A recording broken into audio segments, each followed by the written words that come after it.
Hop là, l'affaire Quentin. L'affaire Quentin, qu'est-ce que c'est pour ceux qui ne seraient pas au courant, même si je pense que la majorité d'entre vous savent de quoi on parle.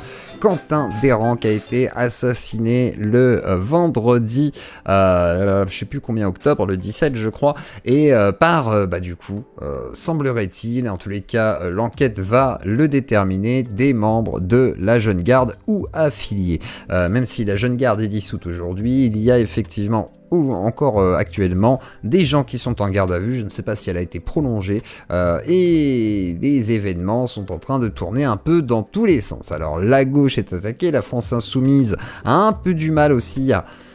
Voilà, c'est un peu compliqué là vis-à-vis de l'affaire de la Jeune Garde, parce que bon, ils ont essayé à dire, voilà, on condamne un peu les actes, etc., certes, mais la Jeune Garde pose question et la tourmente est autour de la LFI. Alors, on va essayer de voir un petit peu ce que disent les médias depuis peu, et après on écoutera un débat qui a eu lieu sur le forum de BFM avec des élus, des gens qui se présentent, machin et tout, donc pas mal de gens quand même politisés, qui sont sur un plateau et qui débattent, et nous aurons un pro et les filles face à d'autres gens, et on ira voir à mon avis d'autres moments de cette interview. Alors tout d'abord, une analyse de la vidéo, la fameuse vidéo qu'on avait regardée l'autre fois avec une forme d'analyse. On va regarder ce qu'en disent les médias mainstream.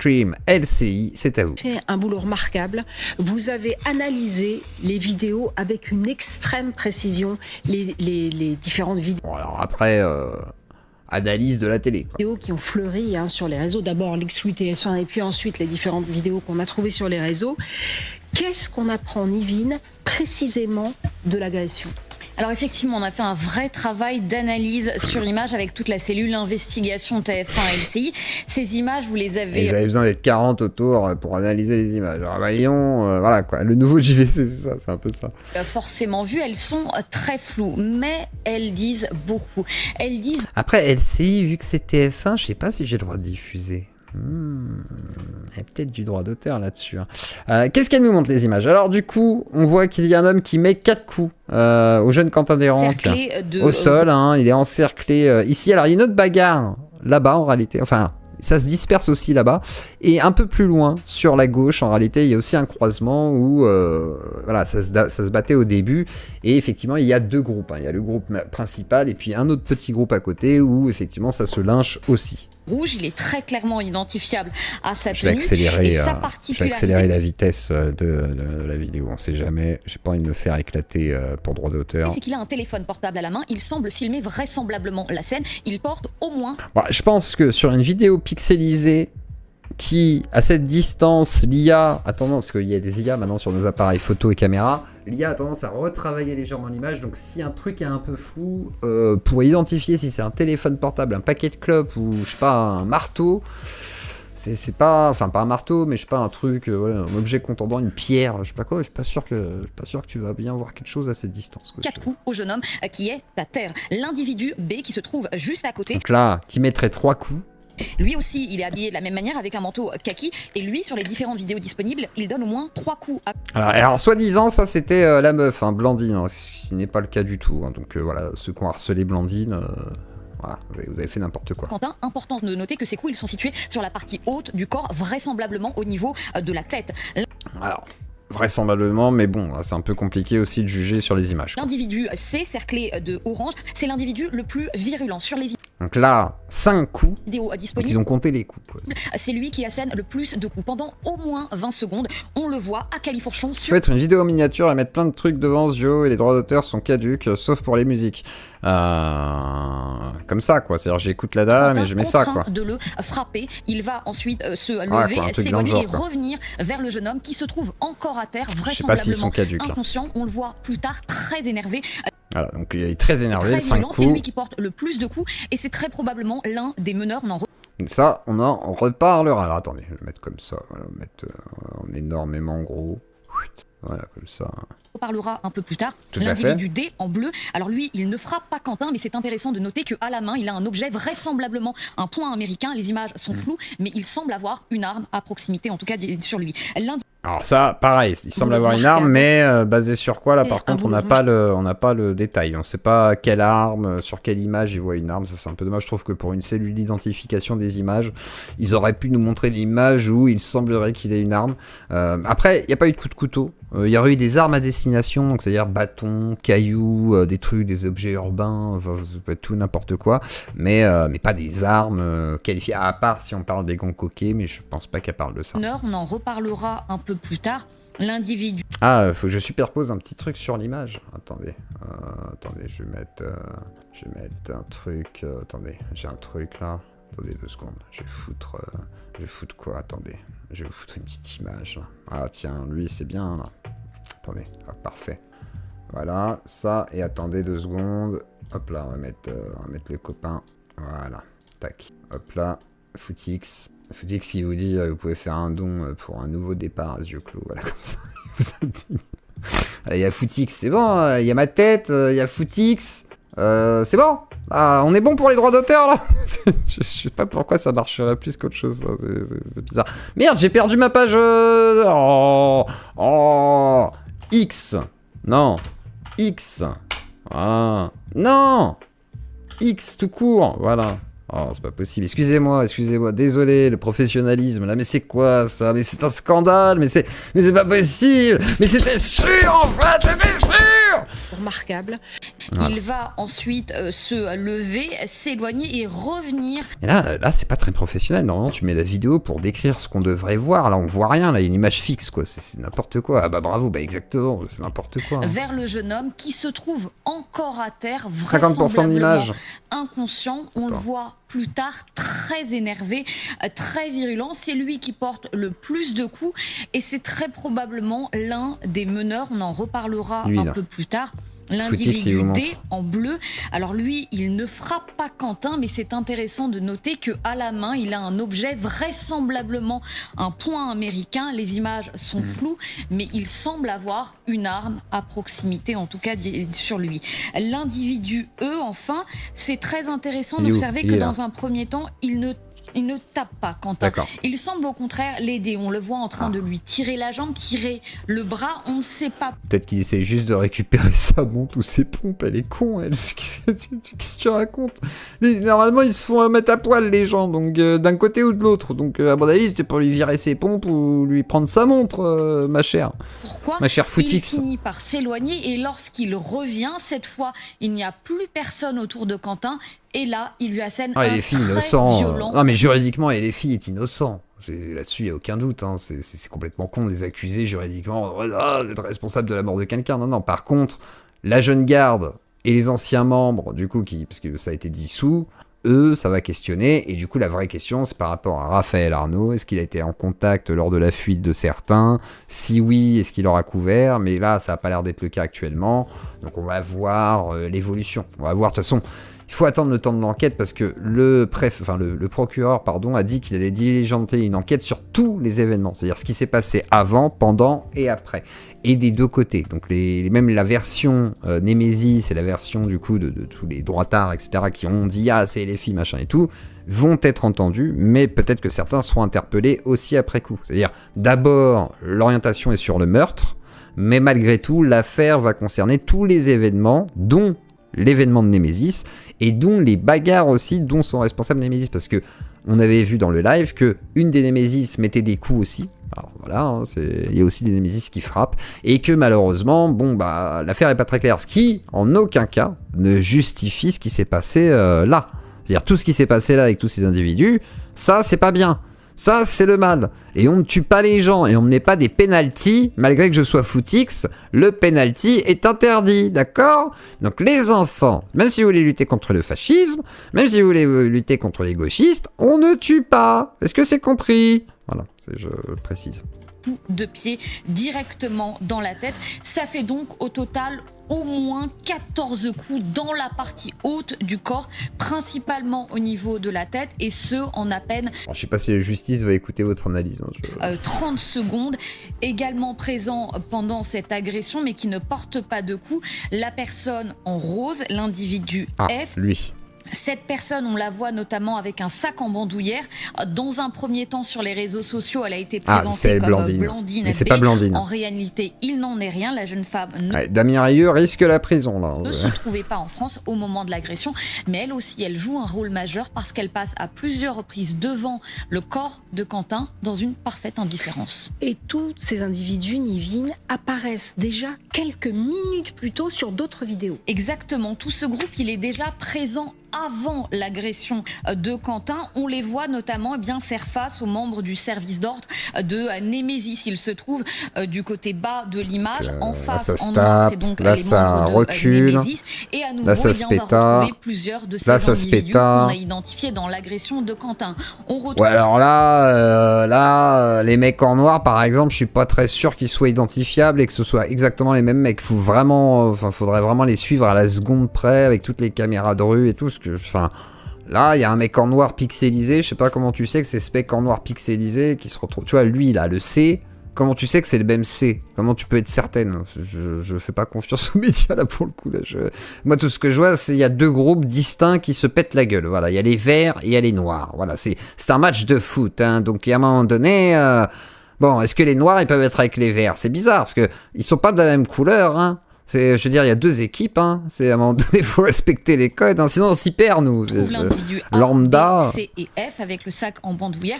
Et une nouvelle fois, c'est l'individu C qui est le plus virulent, qui semble inciter ses camarades à traverser le trottoir et donc attaquer les membres qui se trouvent en face. Il a vraisemblablement un rôle de meneur, un rôle majeur en tout cas dans cette agression. Évidemment, une question demeure. Quentin était-il présent dans le groupe en face? A-t-il lui-même porté des coups? Rien pour le moment permet de le confirmer ou de l'infirmer, mais on sait que le jeune homme portait une veste bleue. On voit quand même que ça se tape ici des deux côtés. Et lorsqu'on prend le temps d'analyser toutes les images disponibles, là, on ça ne se voit péta des deux personne côtés. Habillé de cette manière, présent, vous le voyez, dans ce groupe donc du service d'ordre de Némésis, même si évidemment la qualité des images ne le permet pas. Bah oui. Merci. Oui, donc là, en gros, elle admet qu'en fait, la qualité des images, ça permet pas une analyse très claire des événements. Bon, bref, merci LCI de votre fine analyse. Voilà, il a bien fallu toute une équipe de TF1 et d'LCI pour pouvoir faire ce travail. On met Footix de côté. Pendant ce temps-là, le média a fait une sortie qui a fortement déplu. En expliquant que, voilà, ils allaient pas, comment dire, pleurer la mort d'un faf, quoi, dans l'idée. C'était grave, mais que bon, voilà, ça restait quand même un nazi, façon de parler. Alors du coup, ils ont fait une réponse à tous ceux qui leur ont dit que c'était des ordures, des méchants, et ils ont fait une réponse. Nous réalisons aujourd'hui que nos propos récents ont pu choquer certains d'entre vous. Conscients de notre responsabilité en tant que médias, nous considérons qu'il est temps... C'est ça, Stéphane, c'est les flics qui n'étaient pas là, il y a un vrai souci. Aussi, on a déjà fait l'analyse des deux phases. On a déjà fait l'analyse des deux phases, donc je vous invite à voir l'émission qui va être rediffusée prochainement. C'était l'émission sur Quentin là, en live. Effectivement, vous aurez, si tu veux, une analyse intelligente. LCI regarde Alain Bauer. Ouais, j'ai trouvé Alain Bauer un peu éclaté quand même sur le sujet, mais on pourra regarder après. Les propos récents ont pu choquer certains d'entre vous. Conscients de notre responsabilité en tant que médias, nous considérons qu'il est temps aujourd'hui de penser à l'apaisement.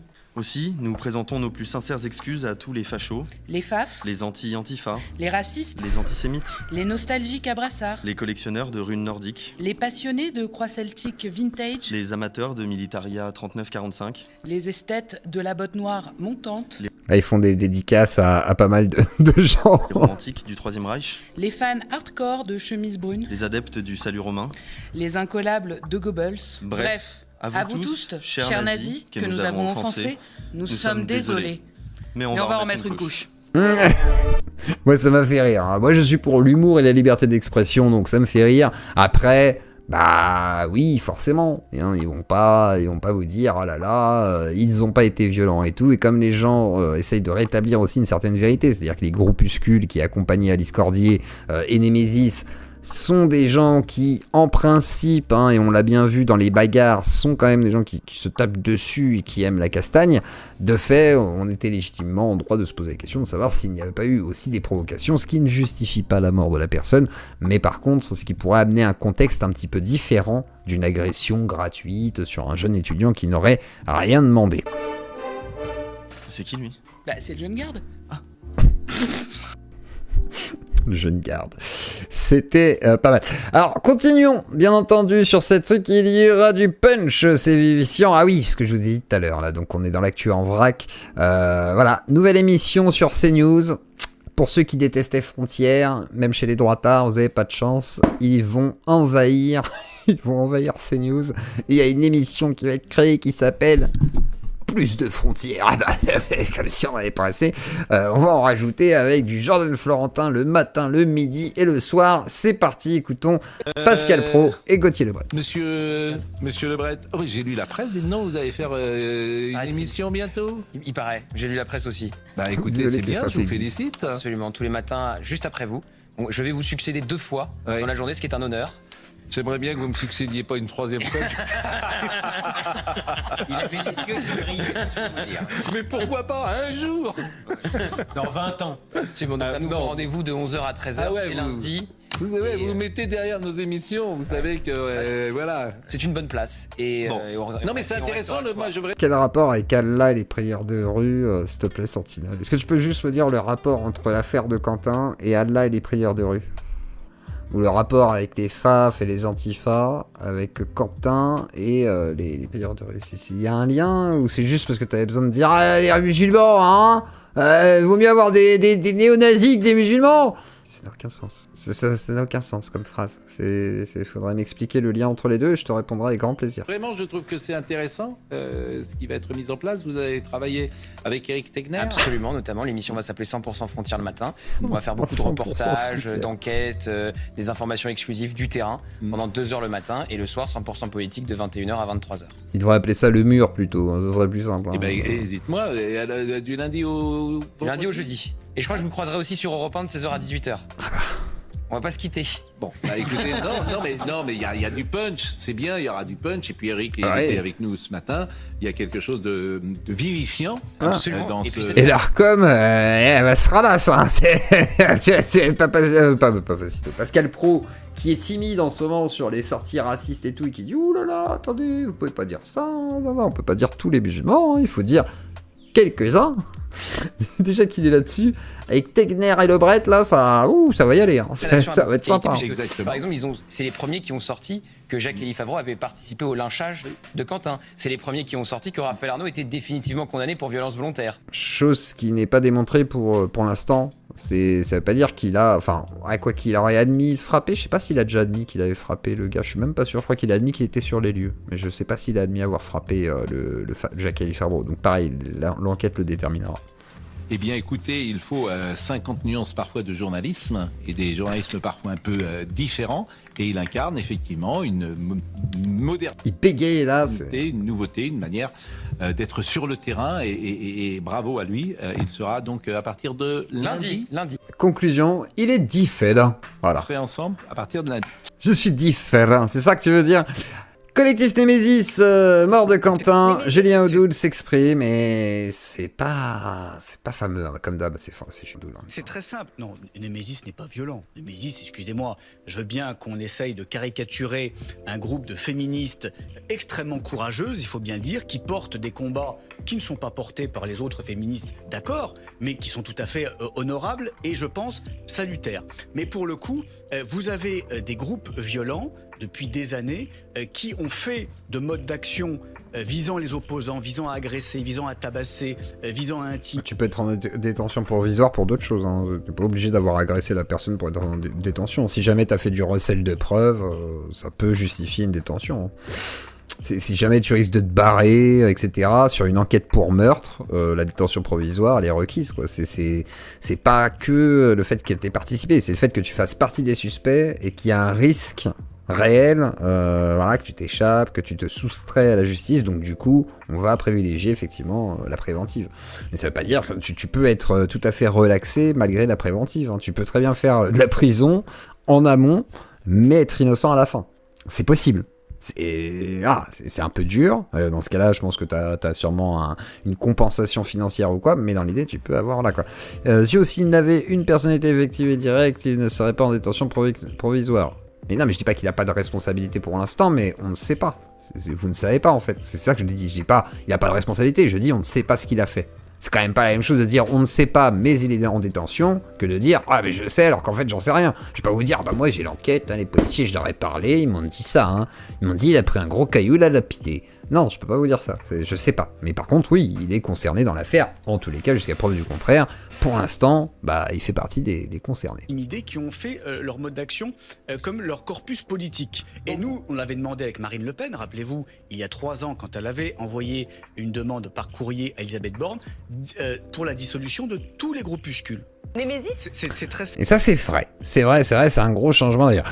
Bruno Attal qui parle de Raphaël Arnaud et de son tatouage. Alors maintenant on est sur la police du vêtement, c'est-à-dire que le tatouage symbolise tes idéologies. Donc si vous avez un tatouage Kalash ou un tatouage de bite, voilà, sur votre torse, sur votre main, etc. Faites gaffe, ça veut dire beaucoup de choses. Écoutons Bruno Attal et ses analyses très pertinentes. Vous savez ce qu'il a tatoué sur sa main, Raphaël Arnaud ? Vous savez ce qu'il a tatoué sur sa main ? Il a un point américain. Alors que, semblerait-il, lui, il a une braguette tatouée sur sa main. Tatouée sur sa main. Vous savez ce que ça fait, un point américain ? Ça tue.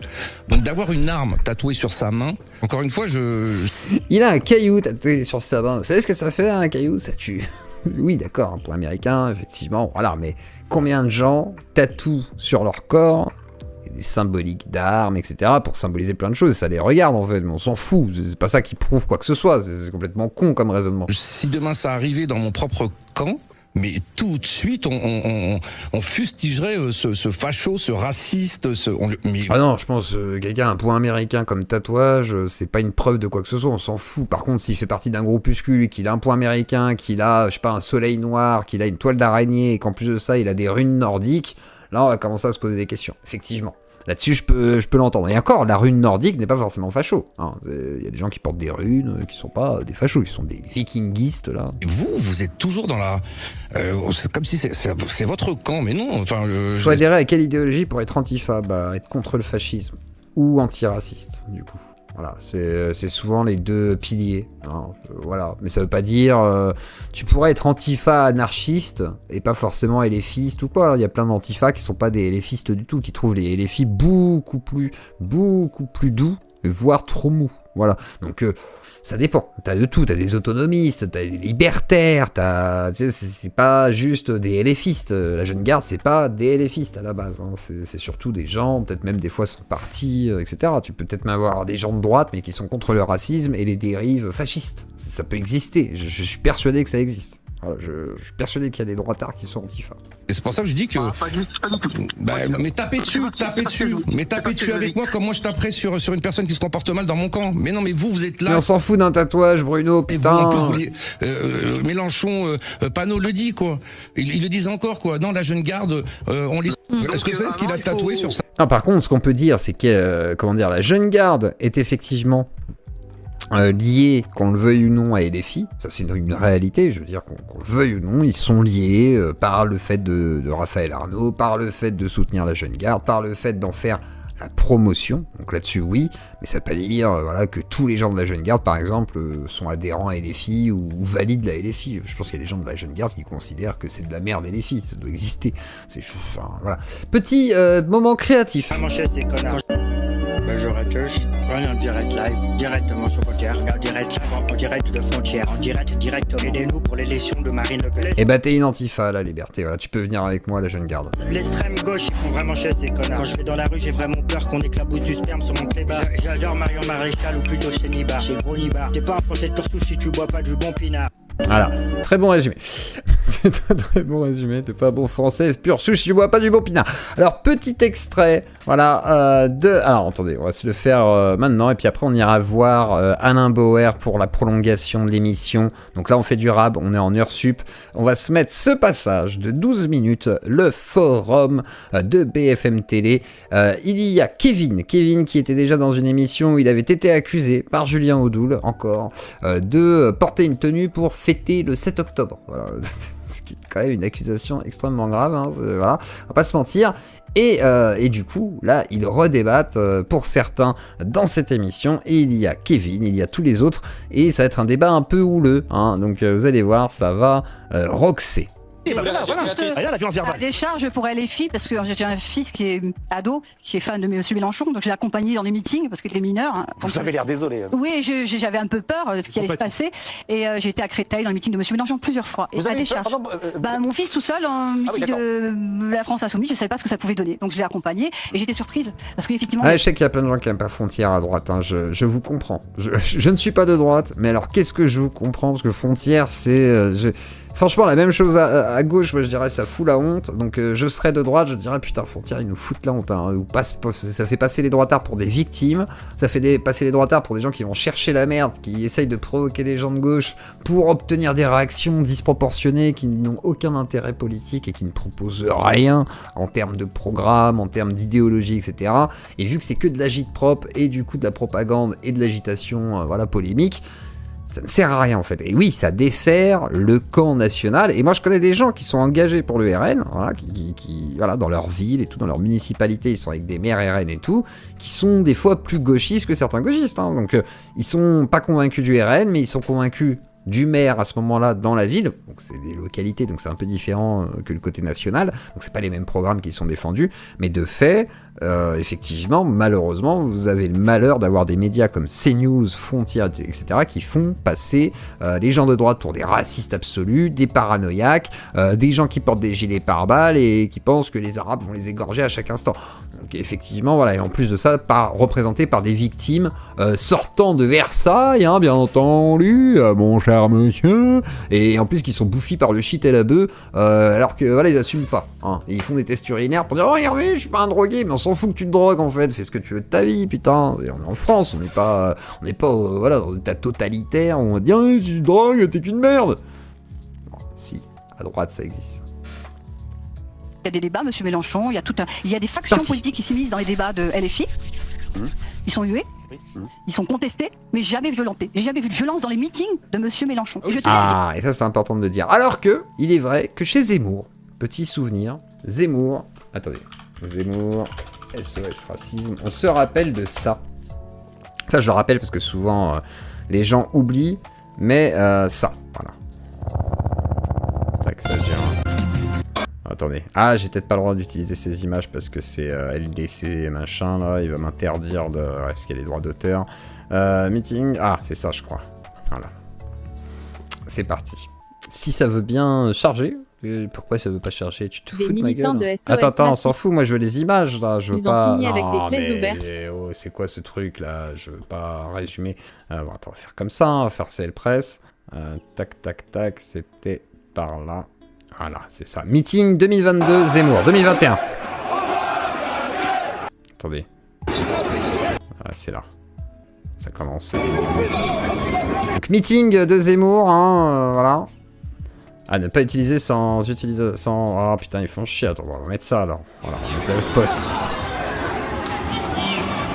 C'était à Villepinte. Ou pareil, hein, des nervis de droite.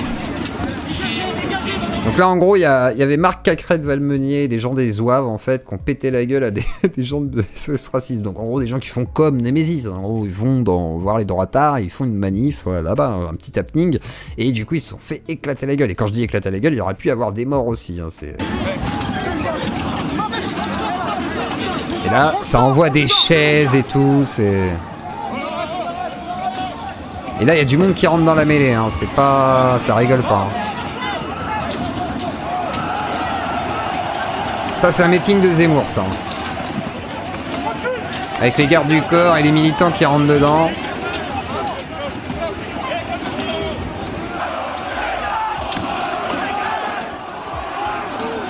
Donc SOS Racisme en sang. Voilà. Et qui sont là, sale pute.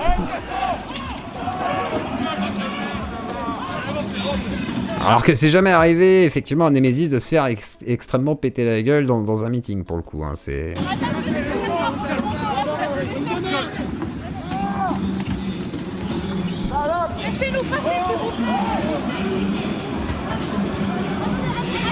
5 personnes blessées. C'était une petite rixe.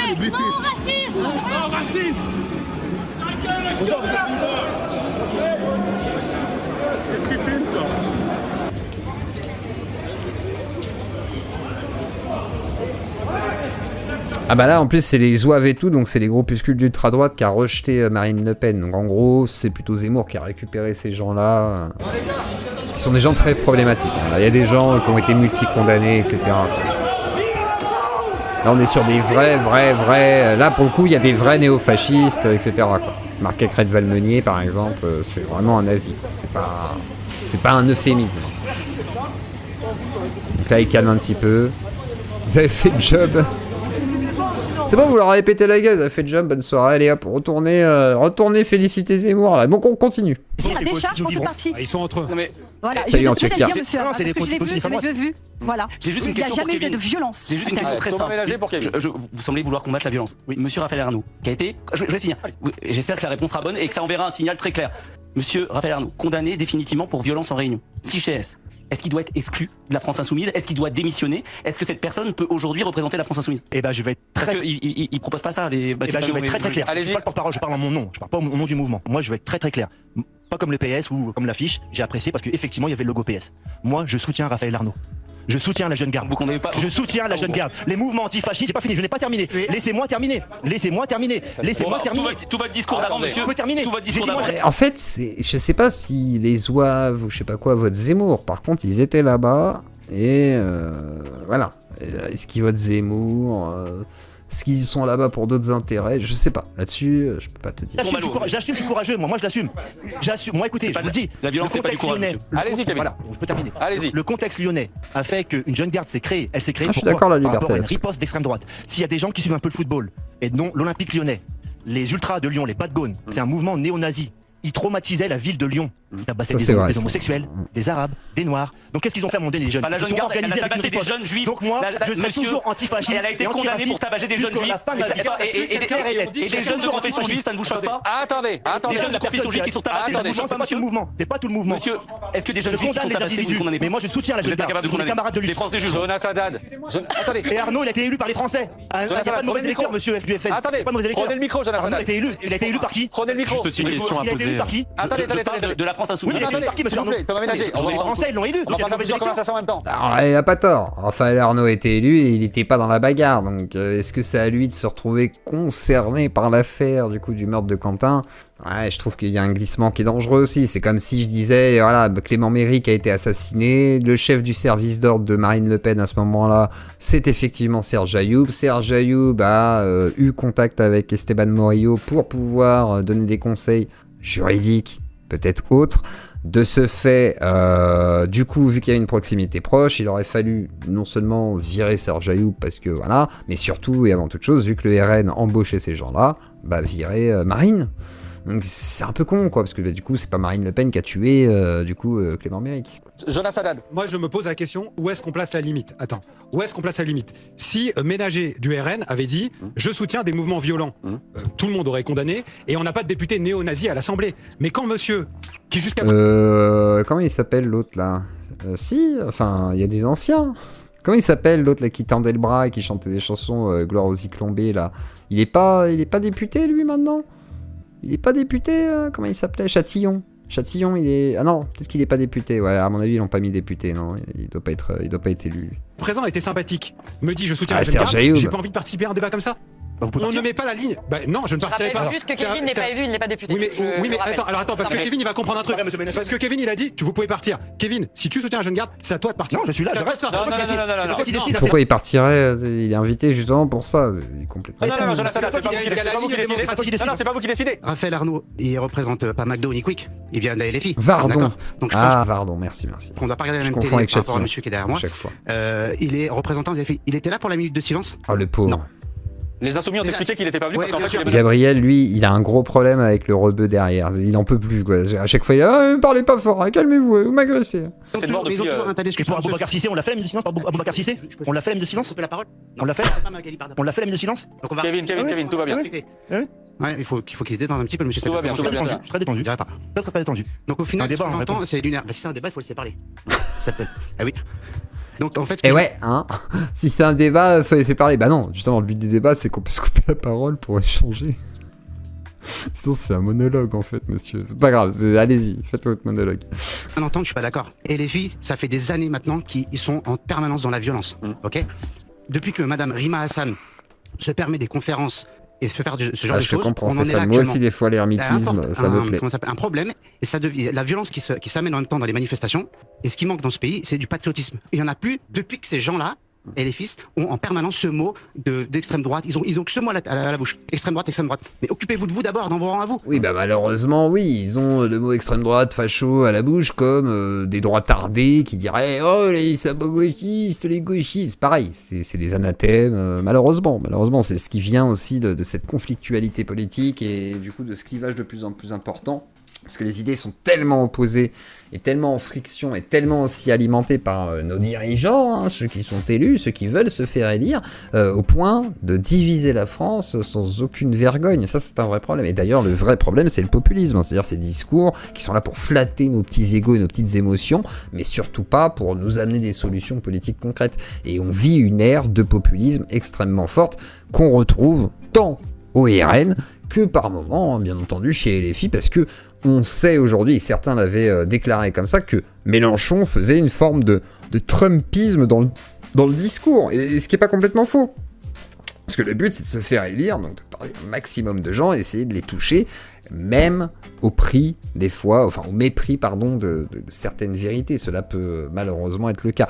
Par exemple, on prend le discours de Mélenchon là, sur l'affaire Quentin, quand il disait, oui, il fait nuit à Lyon à 18h.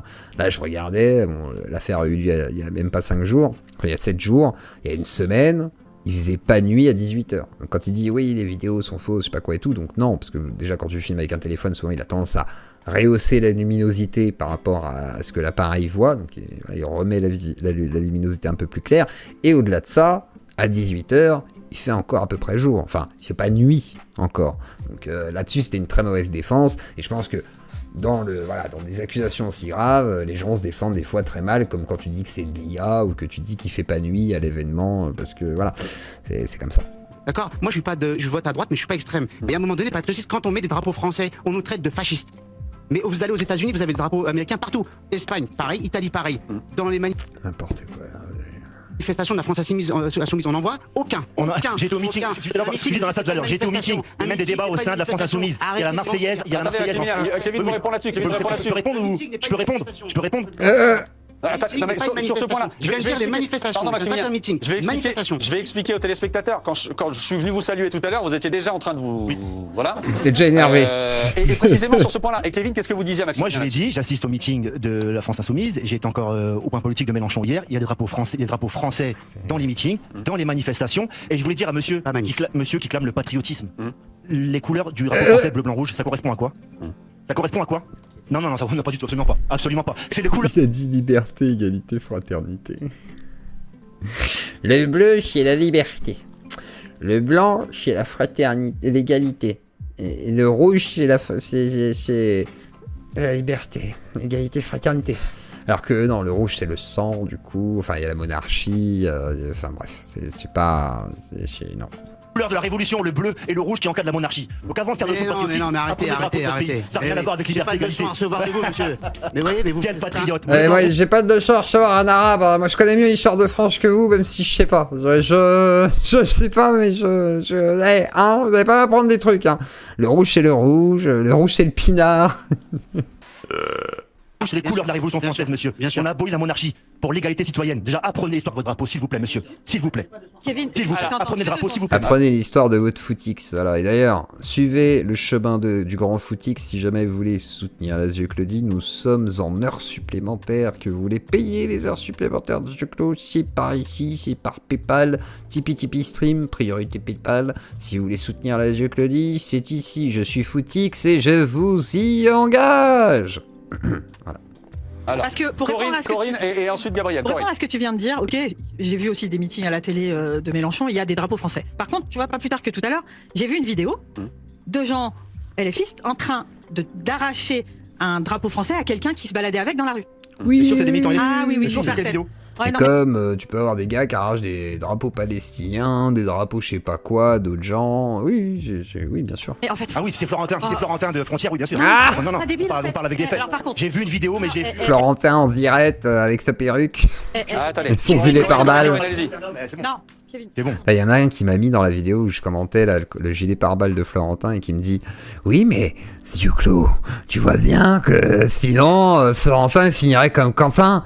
Et là j'ai dit bah non, parce que malgré tout qu'il porte un gilet pare-balles en direct, bah ça sauve pas des coups dans la tête quoi. Il aurait mieux fait de porter un casque.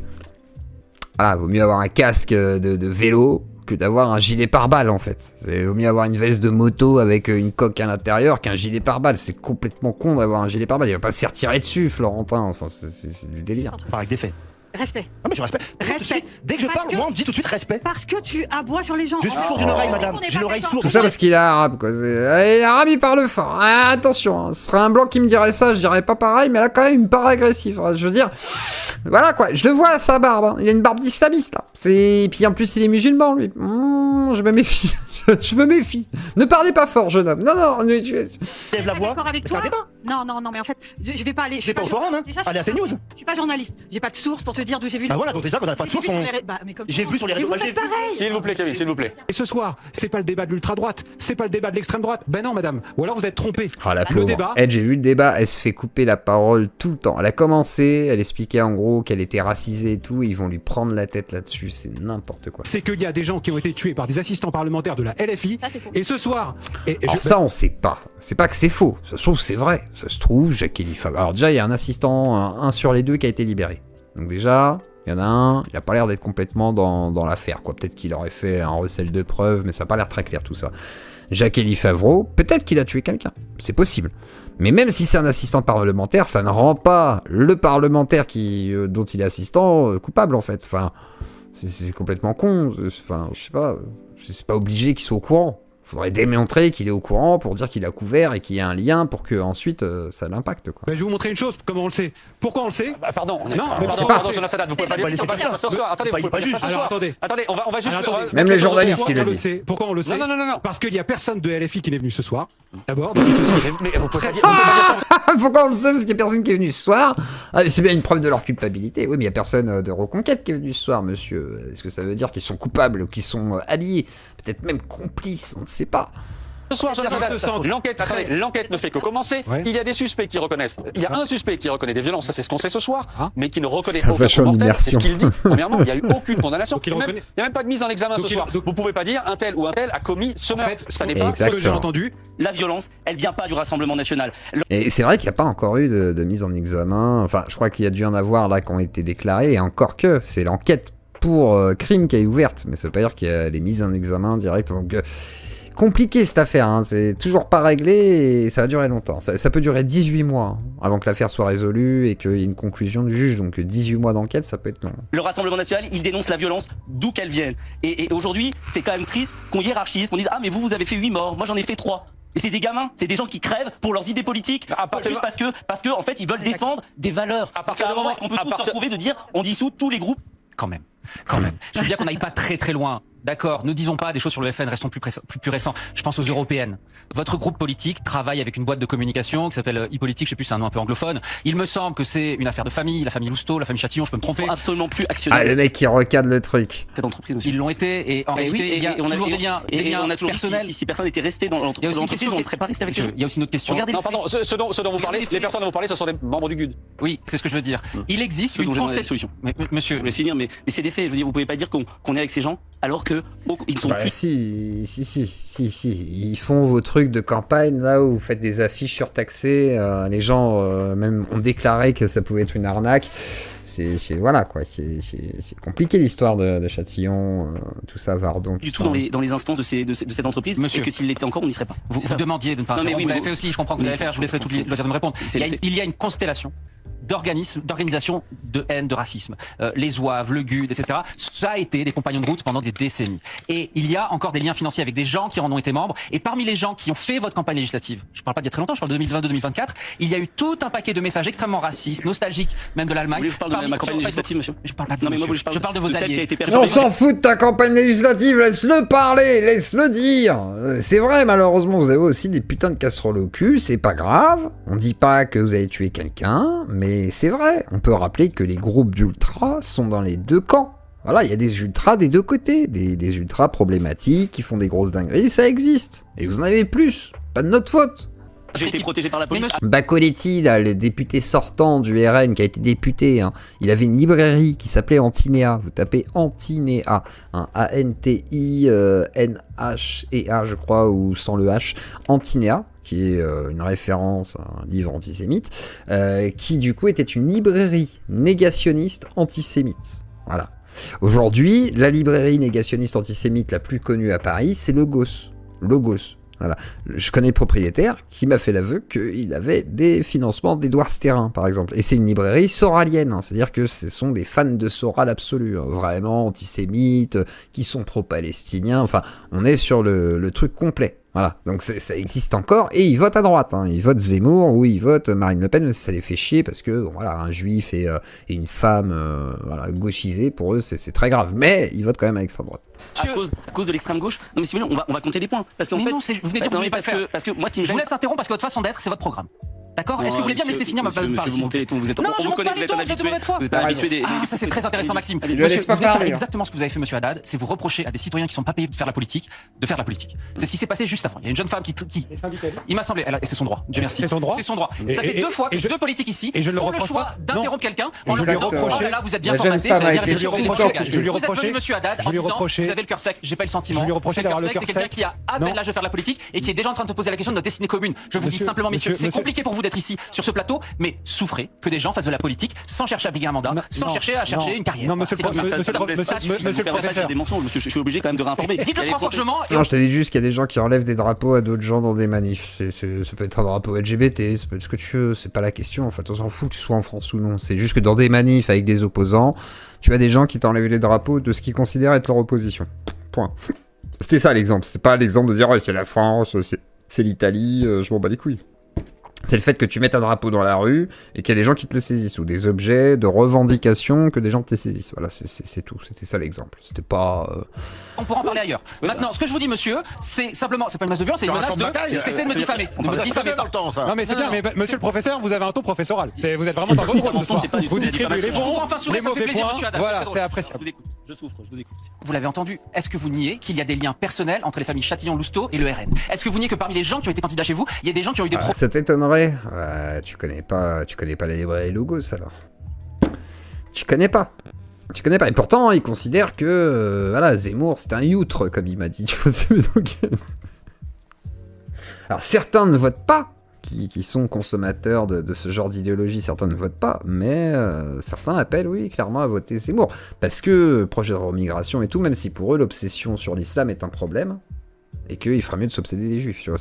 Mais bon, il y en a qui trouvent leur compte là-dedans, c'est comme ça, hein, t'as de tout, hein, il y a de tout dans ces sphères. Hein. Propos à minima criminogènes et haineux. Parce que je veux bien qu'on pose la question aussi tout à l'heure de est-ce que oui ou non il y a eu des meurtres de l'extrême droite qui ont été faits au nom du parti ou tout de suite, etc. C'est aussi une question de projet politique. On souffre d'un pays qui est divisé. On a un principe fondamental en France, la loi est universelle, c'est la même pour tous. Il y a aujourd'hui des camps politiques dont le cœur du projet, c'est de revenir sur l'universalisme. C'est de dire, voyons où nous mettons la ligne entre notre équipe et les autres. J'y suis au cœur de... Là, il a pas tort. Il va falloir trouver un compromis, on va pas pouvoir... De toute façon... Voilà, on peut pas défendre des utopies non plus au maximum, donc il y a un moment donné où tu fais, t'es dans l'art du compromis aussi dans la politique, hein. C'est le but aussi de faire de la politique. Les filles, et c'est pas ma religion, c'est pas mon Dieu Mélenchon, je suis capable de critiquer la LFI quand ils font des erreurs. Je suis au sein de la LFI, mais à aucun moment on appelle à la violence, mais à aucun moment, je suis à la Boétie, j'ai fait des formations de service d'ordre, on n'appelle pas à la violence. Soit on parle de politique sérieusement et on attaque les filles sur les idées, ce qui est marrant c'est qu'on les attaque jamais sur les idées. Dernier meeting de Mélenchon. il dit j'ai appelé à faire mieux. Et je leur dis abattez la citation. C'est pas la lecture interdite, c'est juste que non, faut le lire les protocoles de Sage de Sion, faut juste avoir en conscience que c'est Eliphas Lévi, si je dis pas de bêtises, qui l'avait écrit pour discréditer les juifs et les francs-maçons, si je dis pas de bêtises. En gros, voilà, c'était une théorie du complot qui avait été faite à l'époque par voilà, l'ancien... À quoi qu'Eliphas Lévi, il avait créé un truc sur une théorie du complot sur les francs-maçons. C'est peut-être pas Eliphas Lévi, c'est qui a fait les protocoles de Sage de Sion, je sais plus. Je sais pas qui a écrit ça. C'est peut-être Eliphas Lévi aussi, je sais pas, je suis pas sûr. Tadel. Et je leur dis, et il a dit aussi dans la dernière vidéo qu'il a faite, lorsqu'un journaliste s'approche de lui, il lui dit vas-y, je le connais pas lui, pète-lui la gueule. C'est pas de la violence, ça? Excusez-moi. C'est quoi, ça, en fait? Juste passer. Ça, c'est vrai. C'est vrai que pète-lui la gueule, quand il dit ça à son garde du corps pour aller péter la gueule à un journaliste qui lui casse les couilles, enfin une sorte d'Isadora Duncan, quoi. C'est un mec qui harcèle un peu, voilà, et qui vient d'emmerder.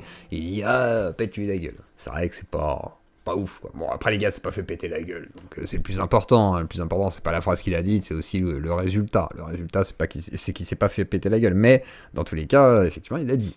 Il faudra sur la violence symbolique. Monsieur Haddad, il est LR, c'est ça? Ah oui. Oui, okay. On va éviter, je vais pas vous faire classique Sarkozy parce que vous m'avez fait des grandes morales sur Mélenchon, hein, on va pas dire Sarkozy, hein, pour un chef, voilà, je préfère Mélenchon que Sarkozy. Deuxième point, Monsieur Larcher. Monsieur Larcher. Réponds un peu s'il me tape sur l'épaule. Oui, c'est quand même formidable. Amical, je vous apprécie. J'espère, c'est pas encore de la violence, mais. Non. Il se fait toucher l'épaule, c'est d'ailleurs parce que c'est un arabe, ça aurait été un blanc, il aurait dit bon, c'est amical. Là, quasiment une agression, il me touche l'épaule. Bon, contact physique, hein. Mais revenons sérieux. Monsieur Larcher, président du Sénat. Mais on n'a pas eu de réponse sur Mélenchon. Mais je n'ai pas terminé, monsieur Haddad.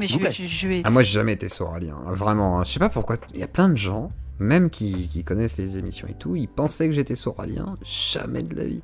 J'ai des potes qui étaient soraliens, j'ai des potes qui étaient fans de tout ça, mais moi, je trouvais ça éclaté. Et surtout la thèse antisémite. À la limite, moi, mon seul antisémitisme qui a pu rentrer dans ma tête, c'est quand je voulais être franc-maçon et que je me suis dit, ça se trouve, c'est vrai. Les francs-maçons ont un lien avec les juifs, et moi je veux juste savoir ce qu'ils savent, quoi. C'est pas... Tu vois, c'était pas plus que ça, quoi. Au maximum, tu vois, c'était mon grand maximum, mais du coup j'avais pas ce complotisme antisémite, ils dominent le monde, en aucun cas. Moi je pensais que ceux qui dominaient le monde, à la limite, c'était des Illuminati, genre les grandes élites financières, mais pas des juifs, juste des gens qui ont plein de pognon, quoi. Je m'en fous de leur religion. Donc monsieur Larcher, président du Sénat, donc numéro 2 de l'État, c'est la chose à Macron, LR, qui a été montant maire à Rambouillet. Quand il dit vous avez un mot à dire à monsieur Mélenchon? Oui, ferme ta gueule. Le président du Sénat, ferme ta gueule. Mais il se prend pour qui? Il se prend pour qui avec son Sénat? Ah, la bordélisation, mais ça a toujours été ça, le Sénat. Au Sénat, à l'époque, il y a très longtemps, alors 3ème République, il y a les mecs qui se défiaient à mort. Des mecs qui se sont défiés à mort. Vous là, espèce de repris de justice, si jamais vous me dites que j'ai tort, on se retrouve dehors, et je prendrai mon mousquet, vous aussi, et nous nous affronterons, à mort. C'est pas une blague, c'est-à-dire les gens ils disent oui, avant ils se tenaient bien et tout, non, c'était pire, les mecs ils se tapaient, les gars ils se rentraient, va te faire reculer, ils s'insultaient, ils se défiaient à mort comme je vous le dis, enfin... Ça partait loin, les mecs, c'est complètement jeté, quoi. Donc, non, c'est... Ceux qui parlent de bordélisation au sein du Sénat, ça va.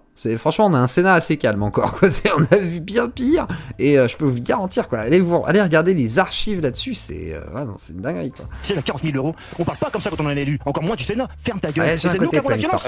Oui. Mon côté punk, il existe. D'ailleurs, tiens, en parlant de bordélisation, je dois la voir, ça, attendez. Je dois la voir, la bordélisation du Sénat. Tiens, c'est intéressant, ça. Je vais vous montrer vite fait, mais il y a des archives INA, c'est pareil, les archives de l'INA, c'est toujours embêtant. Mais je vais vous faire écouter... Je crois que c'était Rima Hassan qui avait publié ça, je vais vous retrouver ça. Rima Hassan qui avait publié un truc où tu vois les gars, c'est depuis en gros sur 20 ans, genre sur 4-5 mandats minimum, et les gars ils se défoncent la gueule, ils s'insultent, ils sortent des mots pas possibles. Alors attendez, est-ce que je vais vous retrouver ça? Bordel, attendez, je vais taper Rima Hassan. Hassan, bordélisation. Bordélisation. En attendant que je trouve la bordélisation, n'hésitez pas à mettre un pouce bleu si l'émission vous plaît, voilà, qu'elle vous divertit. Ensuite, on ira voir des vidéos qui ont été suggérées tout à l'heure avec Alain Bauer, me semble-t-il. Et si jamais, voilà, vous voulez que l'émission dure, n'hésitez pas à soutenir l'émission, voilà, petit don sur PayPal, etc. Et au plus on se rapproche des 60-70%, et au plus l'émission va s'étendre, voilà, au cours de la nuit. Donc n'hésitez pas, et je trouve pas. Attendez, je vais mettre bordélisation Sénat. Je pense que je vais le trouver comme ça, non? Rima Hassan, bordélisation, Sénat. Normalement, c'était ça, on avait écrit bordélisation, Sénat. On s'en fout. Ça, c'est quoi ça? On s'en fout. Non. Bon, attendez, je vais aller sur le compte de Rima Hassan directement. Ça va être plus simple. Je vais vous trouver ça. Parce que ça vaut le coup d'être vu quand même. Attendez. Mais c'est déconnecté de Twitter, Rima Hassan? What? Mais attendez. Personne. Bah. Ah merde, j'ai écrit Riman Hassan. Oui, c'est sûr que je vais pas la trouver, oui. Ah, ok. C'est vraiment de la merde, leur moteur de recherche. Tu tapes Rima Hassan, tu devrais le trouver directement. Alors, Rima Hassan, à la une. Bordélisation. Tac. Est-ce que là, je vais le trouver plus facilement? Peut-être. Ça, c'est C1000. Tac. Eh ben non, je ne trouve pas personne. Du coup, Rima Hassan. Allez, Twitter, là. Oh. Mais t'es sérieux, Twitter? C'est de la merde, cette application. Attendez, Rima Hassan. Hop là. On va aller chez elle. On va aller regarder dans ses publis. Et on va le trouver. Attendez 2 secondes. Parce qu'elle publie beaucoup, là. Un bon agent de com, là, qui fait... Attends, elle a publié quoi, là? En raison d'un nombre important de candidatures, plus de 800 reçues pour l'offre de stage au sein de mon cabinet, publié il y a 2 semaines, nous avons mis en place un formulaire de candidature en ligne afin de faciliter le processus de recrutement. Ah bah tiens, moi je vais postuler. Moi je suis en charge d'emploi, donc je vais aller postuler. Pour devenir quoi? Je veux bien être... voilà, je veux bien devenir dans le cabinet de Rima. Après, c'est pour les avocats, je pense. Est-ce que je vais retrouver le truc sur la bordélisation? Si je ne le retrouve pas, tant pis. Chier, c'était il y a combien de temps? C'était il y a longtemps. Oh, je vais pas le retrouver. Ah, c'est ça? Amantine, on s'en fout. Putain, je vois le Sénat, je crois que c'est ça. Attendez, je vais essayer de la retrouver. J'aimerais bien. Hein. 2 secondes. Bon, 1, 2, 3. Ah, 1980. Ah, c'est ça. C'était... C'était pas une offense d'un constat. Sur l'air de à cause des garçons, et j'ai côté oui, à cause des petites connes, parce que c'est bien... C'est de l'humour. Ouais, on peut plus rigoler, hein. La bordélisation. Donc voilà, donc la bordélisation du Sénat, tout ça, machin. Putain, Célina, j'ai peur que ça saute, ça. J'ai peur que ça saute, donc la bordélisation, selon certains, bah moi en fait, ce que je constate, c'est qu'elle est tout le temps là au Sénat, et c'est même une tradition en réalité qui est des foires d'empoigne, des insultes et parfois même de la castagne. Alain Bauer, attendez, Alain Bauer, mort de Quentin, lynchage, une folie mortilière, je crois que c'est celui-là, tac, ouais, c'est là, donc on va partir à partir de là, et on va écouter Alain Bauer sur le lynchage de Quentin. Écoutons l'analyse de ce policier, enfin ancien, de je sais plus quoi, des services, criminologie, machin et tout, qui est soi-disant expert en tout, mais qui des fois quand même tombe à côté. On va l'écouter parce que ça se trouve il y aura une bonne analyse. Il me semble que j'ai écouté, je crois que c'était un peu, voilà, il était en mode diabolisation quand même de tout ça, donc on va voir. Extrémistes, ils cherchent, non seulement ils se battent, mais ils se donnent presque rendez-vous pour se battre. Alors depuis les Apaches, il y a 100 ans, qui se surinaient... ils ont détecté une diffusion... Oula, faites des dons, je vais me faire striker. Voilà, je vous le dis. Faites des dons, voilà, c'est... La monétisation va sauter, là. J'ai une alerte. Je pense que ça va tout simplement sauter. Attendez, je vous montre quand même que vous voyez que c'est vrai. J'espère que ça va pas sauter, déjà. Vous êtes là? Allô? Je sais pas si vous êtes encore là. Quand ça me dit ça, c'est que l'émission va couper. Ça va couper, chérie. Attendez, je vous montre. Attendez. Non, annulé. Attendez, comment je fais pour montrer ça, données analytiques. On va faire comme ça. Regardez. Là, quand j'ai ça, là, ça pue. Hein. C'est ça, là. Regardez, attention, nous avons détecté un appartenant à un ayant droit. Ça va couper, chérie. Hein. Oh mince, oui. Pourquoi le strike? Vous êtes là? Vous êtes là encore? Ouais, bon. Alors, il y a des chances que ça coupe dans quelques instants. Si ça coupe, mettez ça à couper.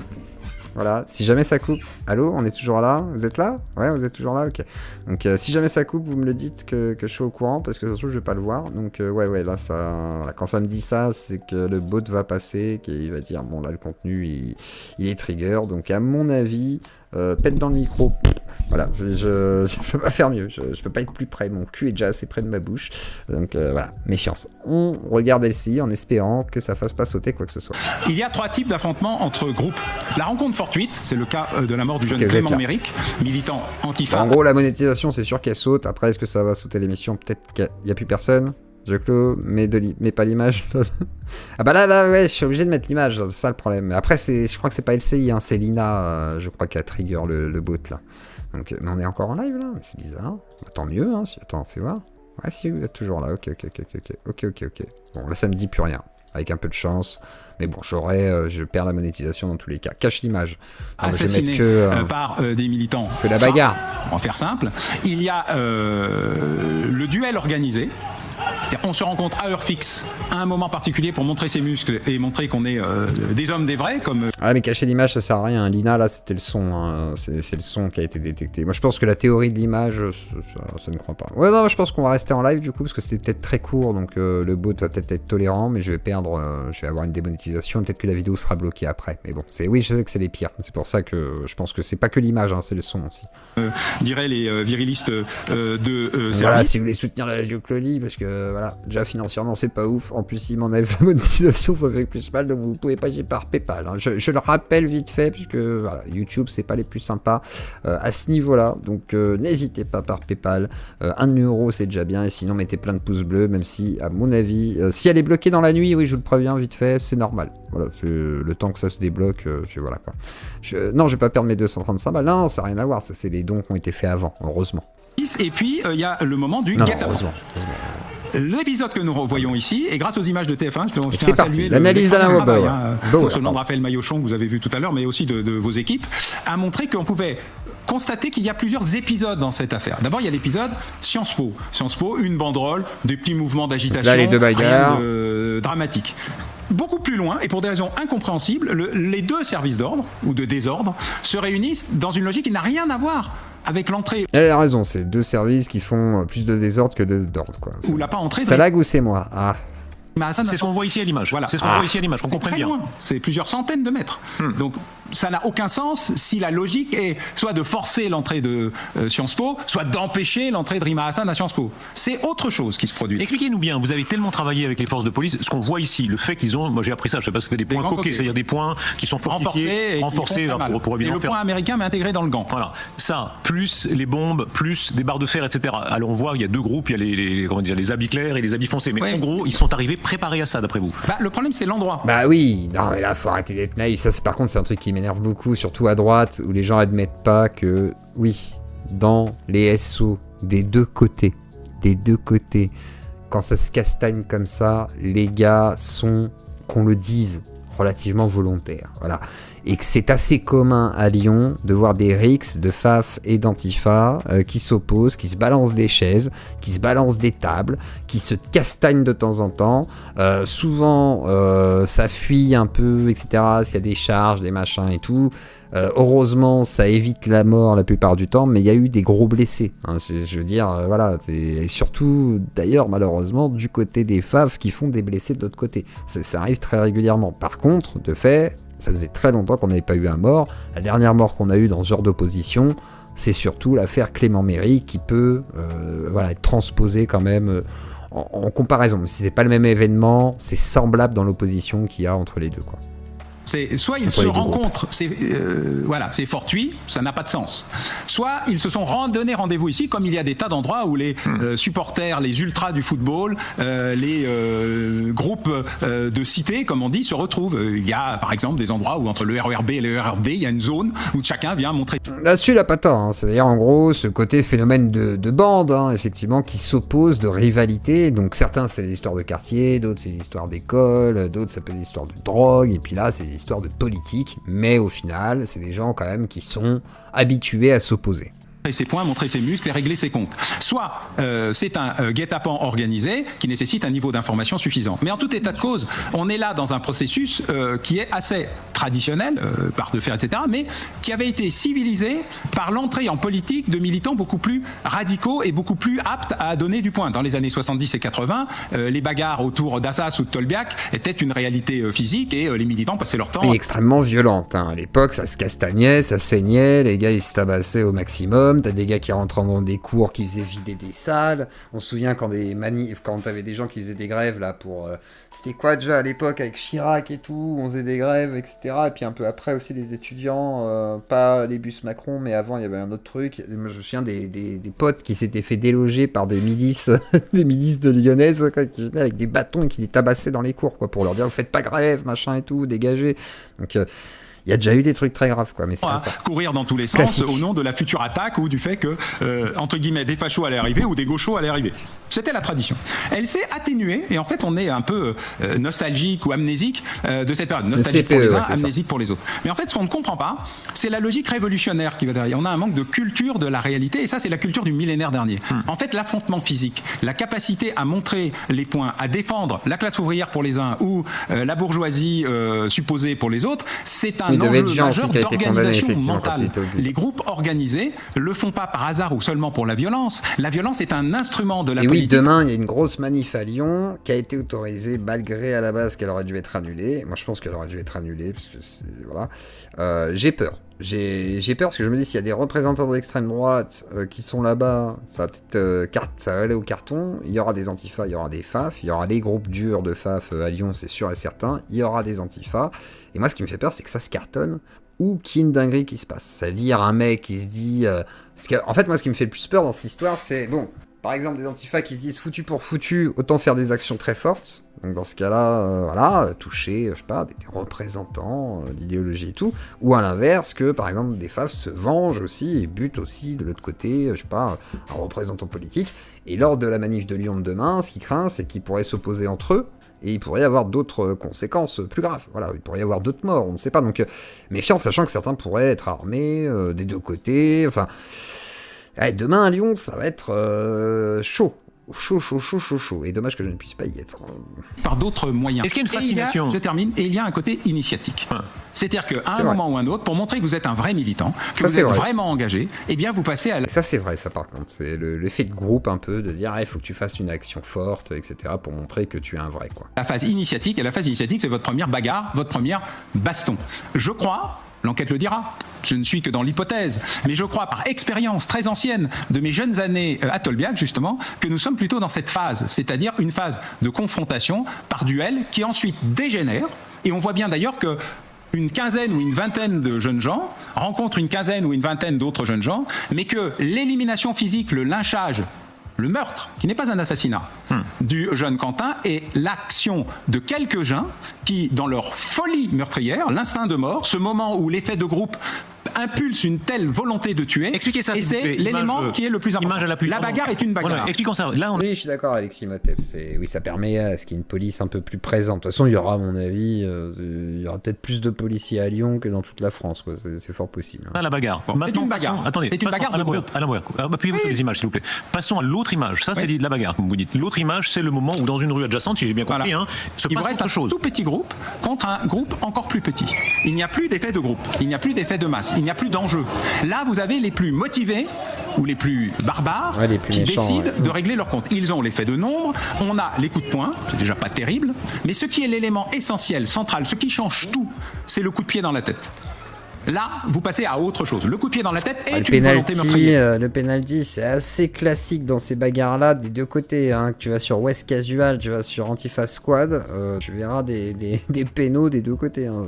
Malheureusement, c'est une extrême violence qu'on retrouve beaucoup trop. En tant que tel.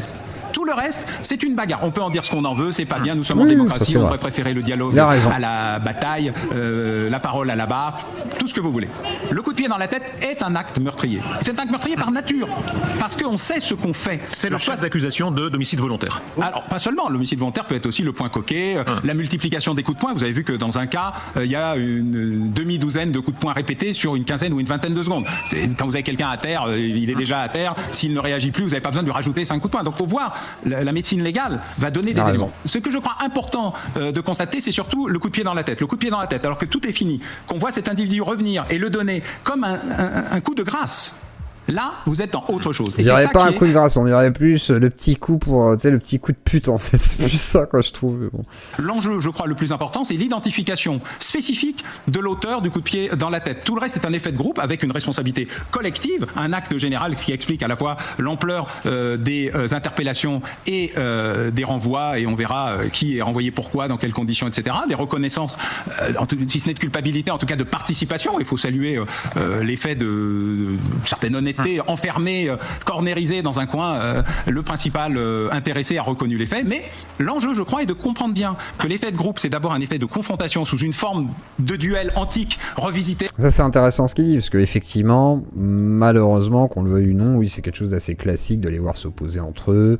Il y a le côté un peu on enrôle des gens, donc forcément ceux qui veulent démontrer qu'ils sont soit les leaders ou soit qu'ils sont des bons militants prêts à combattre l'opposant vont sûrement déborder ou aller trop loin, et c'est ce qui se passe bien souvent. Donc là-dessus, ouais, l'analyse est plutôt bonne. Bauer a une bonne analyse. Modernisé, et surtout le coup de pied dans la tête qui est un acte volontairement meurtrier. La technique de la police, puisqu'elle a attendu plusieurs jours. Mais là-dessus, il a raison aussi. C'est-à-dire quand tu te mets à faire des pénaux, c'est que t'as pas que tu t'en fous de le buter, quoi. C'est que tu sais que tu veux faire mal, quoi. Ça veut pas dire que tu veux le tuer forcément, mais que tu veux faire très très mal en tous les cas. Le journaliste impatient comme d'habitude disait qu'est-ce qui se passe, pourquoi il n'y a pas d'interpellation, c'est étrange et tout. Parce que je pense qu'il y a eu tellement de bagarres où tu vois des mecs qui se mettent des pénaux, les gars sont pas morts, ils se disent ouais, ça va passer, tu vois, ils se disent pas forcément qu'ils vont le canner, par contre ils veulent lui faire extrêmement mal et l'humilier aussi, hein. Être frappé au sol et tout, c'est ultra humiliant. Enfin, là, attendu plusieurs jours, et dit-elle, hein, en observant ces images, en analysant les conversations téléphoniques pour avoir un coup de filet. Pourquoi ? D'abord parce qu'il fallait arrêter tout le monde, il fallait repérer tout le monde. Une partie de ces gens ne sont pas restés à Lyon en attendant la police avec la corde au cou, ils ont fui. Certains ont fui avec des complicités, ce qui explique qu'il y a des complices dans cette affaire, 3 au moins. Il y a aussi des gens qui étaient là, certains qui ont filmé, dont on n'a pas encore les images, notamment des téléphones. Donc la police fait un travail minutieux, précis, dans le cadre du code pénal, et qui n'est pas celui de la vitesse TikTok ou de la volonté des journalistes d'avoir tout de suite. Ça veut dire en gros le tribunal médiatique va beaucoup plus vite que la réalité de la justice, quoi. La justice est très très lente.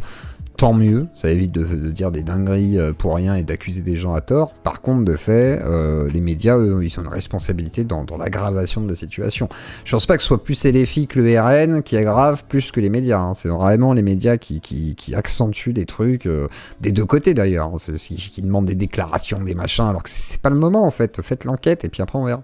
Vous avez raison, il venait de plusieurs lieux. Hein. Les interpellations proviennent notamment, il y en a dans l'Aisne, en Haute-Loire, en Isère, en banlieue lyonnaise évidemment, et dans la Drôme. Oui, donc ils n'étaient pas tous sur place, et donc la police a très bien fait, assez rapidement, et dans des conditions tout à fait remarquables, son travail. Maintenant, c'est la justice qui va faire le sien, identifier qui est responsable de quoi, et grâce aux images, et il faut saluer le travail qui a été fait, notamment les ABCDEF qui ont été montrés tout à l'heure, c'est un élément extrêmement important pour l'identification de spécifiquement qui fait quoi. Et dans cette affaire, vous avez plusieurs cas, la bagarre générale qui est une bagarre générale, la bagarre réduite à un nombre moins important, et les moments où vous avez cette agression particulière à multiples coups de poing. Et l'acharnement sur une personne qui n'est pas en capacité de se défendre, quoi. Et voir s'ils sont coqués ou pas, notamment avec le débat, savoir s'il y avait un point américain ou autre chose, et surtout le coup de pied dans la tête. Vous connaissez bien la technique policière, même quand alors on ça, le point américain, vu les images, tu pourras pas le prouver par là. Si tu trouves pas le point américain qu'ils l'ont pas retrouvé, ils pourront jamais déterminer. Ça, c'est des trucs qui vont être compliqués. Très intéressant. La si on retrouve pas l'objet, programmée pour l'aube, 6h du matin, pour cueillir tout le monde le matin.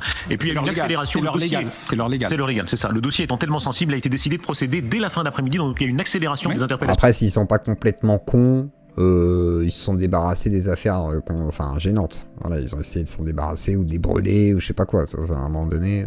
Simultanée. Oui, parce qu'ils en avaient la possibilité, le moyen. Probablement, ils ont réussi à localiser ou géolocaliser des gens. Il y a eu beaucoup de moyens de police technique et scientifique, un très grand travail de renseignement humain. Il faut saluer le travail et du renseignement territorial et du renseignement intérieur, mais aussi la police judiciaire dispose de ses propres informateurs et indicateurs. La police est en général très bien informée. Pourquoi n'était-elle pas là au moment de mais premier affrontement? Elle n'était pas au bon endroit. J'ai entendu le député Lecoq, le FI, qui disait où était la police. Alors d'abord, on ne peut pas à la fois demander de dissoudre la police et réclamer qu'elle soit présente. Je dis ça parce que ici, j'ai beaucoup de respect. Après, les filles, n'a jamais dit qu'ils voulaient dissoudre la police. Voilà, ils forcent un peu là. C'est pas le cas. De temps en temps, et notamment pour Jean-Luc Mélenchon que je connais depuis longtemps, on va dissoudre la police parce qu'elle tue. Mais où était la police quand elle... Non, réformer la police, pas la dissoudre. C'est complètement et supposer ne pas avoir été là est une contradiction qu'il faudra qu'il résolve un jour. Parce qu'on n'est pas pour la suppression de la police. Pardon, j'entends beaucoup les déclarations des parlementaires LFI sur cette question. Il y a des moments où ils sont très favorables à la dissolution, la suppression. Enfin, il y a un débat sur la police qui visiblement leur pose un problème existentiel. Bon. Mais au-delà de ça, la police, elle était là pour protéger Rimac. Hassan à Sciences Po. Elle était donc présente là où il fallait qu'elle soit. Est-ce que la police pouvait anticiper que 500 mètres plus loin, il y aurait... Oui. Ah bah, connaissant l'écosystème de Lyon, oui, bien sûr, elle aurait pu anticiper. Hein.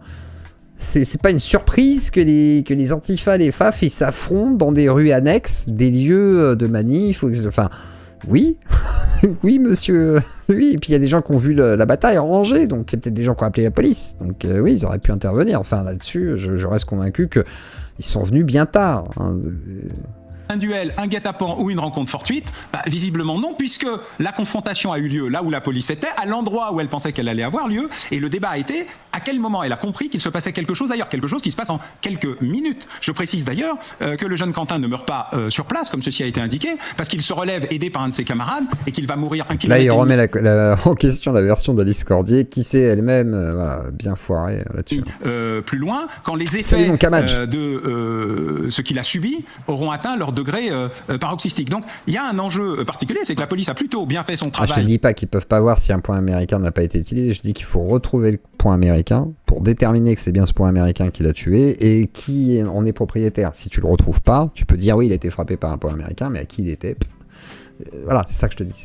Il faut retrouver les preuves, quoi. C'est quelqu'un qui se fait tuer avec un couteau, tu retrouves pas le couteau et tu sais pas qui l'a tenu, le couteau. Bah, tu pourras pas dire c'est vous qui l'avez tué avec un couteau si t'as pas la preuve de ça. Donc tu diras le mec est mort d'un coup de couteau, mais on n'a pas le couteau, on n'a pas la preuve que telle personne l'a tué avec un couteau. Tu vois, c'est dans ce principe-là. En protégeant l'endroit qu'elle devait protéger, plutôt bien fait son travail en interpellant les auteurs. La question centrale, c'est pouvait-elle imaginer qu'il y ait en même temps et 500 mètres plus loin cette rixe, confrontation, rencontre, duel, affrontement. Est-ce qu'il y a la réponse, elle ne peut pas être partout tout le temps. Est-ce qu'il y a un attrait de la violence? Je me rappelle Furet, immense historien, on lui disait pourquoi vous avez été stalinien, et puis d'habitude les gens disaient je me suis trompé peut-être. Et lui disait non, j'ai été stalinien parce que j'étais fasciné par la violence. Les horreurs m'ont pas dissuadé des staliniens, c'est au contraire parce qu'il y avait des horreurs que je me suis dit voilà, ça c'est une vraie idéologie. Est-ce qu'il y a quelque chose de ça? Les deux groupes qui s'affrontent ont des idées révolutionnaires. National révolutionnaire pour les uns. C'est vrai, les NR, les fameux JNR qui ont été créés par exemple par Serge Ayoub, les NR nationalistes révolutionnaires, donc on va avoir les bastions sociales, les gudards, les trucs comme ça. Alors, il y a de tout là-dedans, il y a du fascisme, du néo-nazi, machin et tout, mais ils sont aussi révolutionnaires, c'est-à-dire en gros faire tomber l'État pour instaurer finalement leurs idéologies. Et effectivement, on a du révolutionnaire de gauche, alors pas pour les mêmes raisons, etc., mais effectivement, pareil, qui souhaitent la révolution et qui souhaitent que l'État tombe, ça existe des deux côtés. Et socialo-révolutionnaire ou communausto-révolutionnaire pour les autres. Le processus révolutionnaire est un... Après, la jeune garde, c'est pas forcément des révolutionnaires, quoi. C'est plus des antiracistes qui se déclarent antifascistes. Processus violent. La violence est un élément naturel de la confrontation. Ce ne sont pas des démocrates, ce ne sont pas non plus des républicains, ce n'est pas dans ce cadre-là qu'ils se situent. Les uns considèrent qu'ils sont une garde prétorienne, les autres considèrent qu'ils sont le mouvement du chaos pour remplacer la vieille société pourrie de toutes les haines recuites qui existent un peu partout. Je crois que c'est Renaud Pilat qui disait ça très bien tout à l'heure. En fait, il y a un moment où la déstructuration de l'univers social fait que toutes les rancœurs, toutes les haines, ce que j'appelle la rageosphère, s'expriment aussi par les points. Quand les gilets jaunes deviennent des des rageux. Black ou des black blocs, quand la revendication environnementale passe par une radicalisation violente sur le terrain, c'est qu'il se produit quelque chose. Ce n'est pas nouveau, mais c'est un retour de la violence. Et dans ce retour de la violence, il y a des... et s'il y a un retour de la violence, peut-être qu'il y a aussi une carence de l'État pour éviter que les gens tombent dans des idéologies aussi radicales. Et peut-être que justement, c'est parce que la société se radicalise aussi en elle-même. Monsieur Boer, on va pas le nier, on le voit bien avec nos politiciens qui jouent des jeux, un petit peu dangereux. Hein. On le voit bien, les alliances un peu trumpistes, bizarres, etc. Ça pousse à la radicalité des deux côtés, en fait. Hein, c'est malheureusement. Et chaque radicalité pousse l'autre radicalité à continuer à se radicaliser un petit peu plus. Des individus spécifiquement qui ont un instinct particulier que j'appelle l'instinct de mort. Alors le terme n'est pas de moi, mais il représente ça, c'est-à-dire que la mort est une sorte de réussite ultime, comme le martyr est une sorte de réussite ultime pour d'autres qui pratiquent d'autres violences politiques ou religieuses. Et là-dessus, je suis d'accord, parce que j'avais entendu. Alors autant on avait vu les gens des royalistes qui disaient oui, nous, enfin de l'humanisme, pardon, qui disaient ouais, Quentin, comme nous, on est prêt à aller au combat jusqu'à la mort, en gros. Et j'ai vu aussi du côté Antifa. J'étais surpris d'entendre ça, mais je l'ai entendu aussi, que certains étaient prêts à mourir pour lutter contre ces gens-là. Et ça, c'est pour moi, dans les deux cas, c'est des discours qui sont des discours trop radicaux, voire un peu la graine de gens qui passeraient à l'acte pour faire des dingueries. Donc ouais, non, faut pas dire qu'on est prêt à se battre pour jusqu'à la mort pour des idées. Je suis pas sûr. Moi, non. Je pense qu'il y a un moment donné où je dirais, bah non, j'ai pas envie de mourir pour une idée, quoi. C'est un peu con. Surtout si c'est pour mourir comme ça sur un trottoir et que ça fasse rien avancer, quoi. Bon, pour le coup, les droitards doivent être contents de dire, ah bah la mort de Quentin fait avancer nos idées. Moi, je pense que ça va pourrir la société, comme Charlie Kirk a pourri la société par le biais de sa mort. Mais c'est pas Charlie Kirk le coupable, hein, c'est le tueur de Charlie Kirk qui a pourri la société américaine en le butant. C'est pour ça que buter un opposant politique, ça fait le jeu de ton opposant. Donc ne butez pas les opposants politiques, c'est complètement con.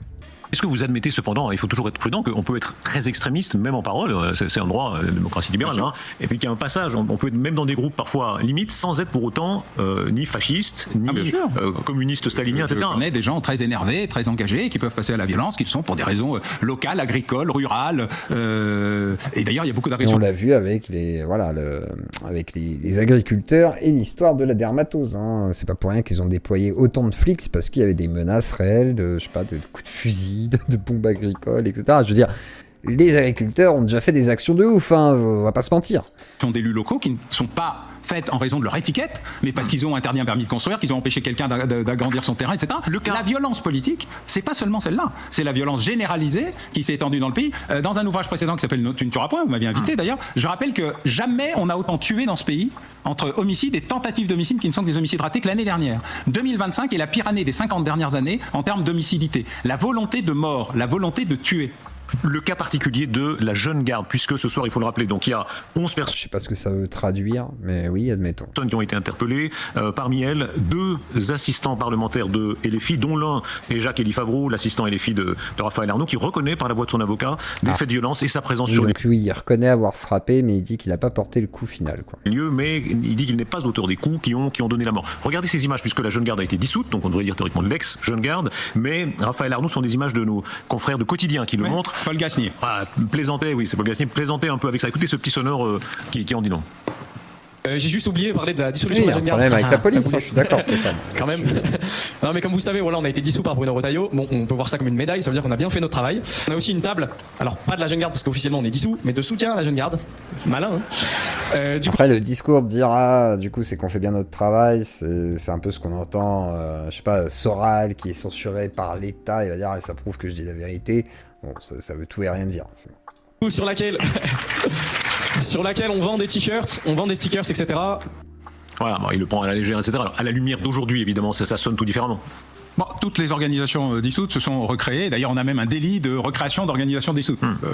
Il n'y a pas de surprise particulière. Jamais aucun mouvement politique n'a disparu parce qu'il a été administrativement dissous. Il l'est parce que la situation politique change. Il l'est parce que la répression politique ou judiciaire permet de le faire, mais il ne le fait pas par l'opération du Saint-Esprit, même laïque. Je sais que nous sommes le mercredi des cendres, mais ça n'est pas un élément qui influe majoritairement sur la politique. Ce sont des gens extraordinairement engagés. Ce sont des militants, des vrais militants, et pas seulement des barbares ou des violents. C'est des militants avec une vrais militants politiques, des deux côtés. Et c'est pour ça que je vous dis, des fois, quand certains sont surpris, je dis ouais, mais quand je discute avec certains anciens bastons social, anciens gudards, ils ont des cultures politiques réelles. Alors, ce sont les leurs, avec leurs idéologies, mais ils ont une vraie culture politique pour certains. C'est pas tous. Mais que certains, moi, m'ont surpris par... Et même Serge Ayoub, hein, j'en ai déjà parlé ici, j'ai discuté plusieurs fois avec Serge Ayoub, il a une culture réelle, quoi. C'est pas un débile, c'est pas pour rien d'ailleurs que c'était le leader à l'époque de tous ces gens-là. C'est que, effectivement, c'était pas un débile profond, et il a une culture politique, littéraire, etc. Enfin, le mec est pas un débile. Donc pour le coup, la raison, ce sont des militants convaincus et des vrais militants. Culture politique, une volonté politique dans laquelle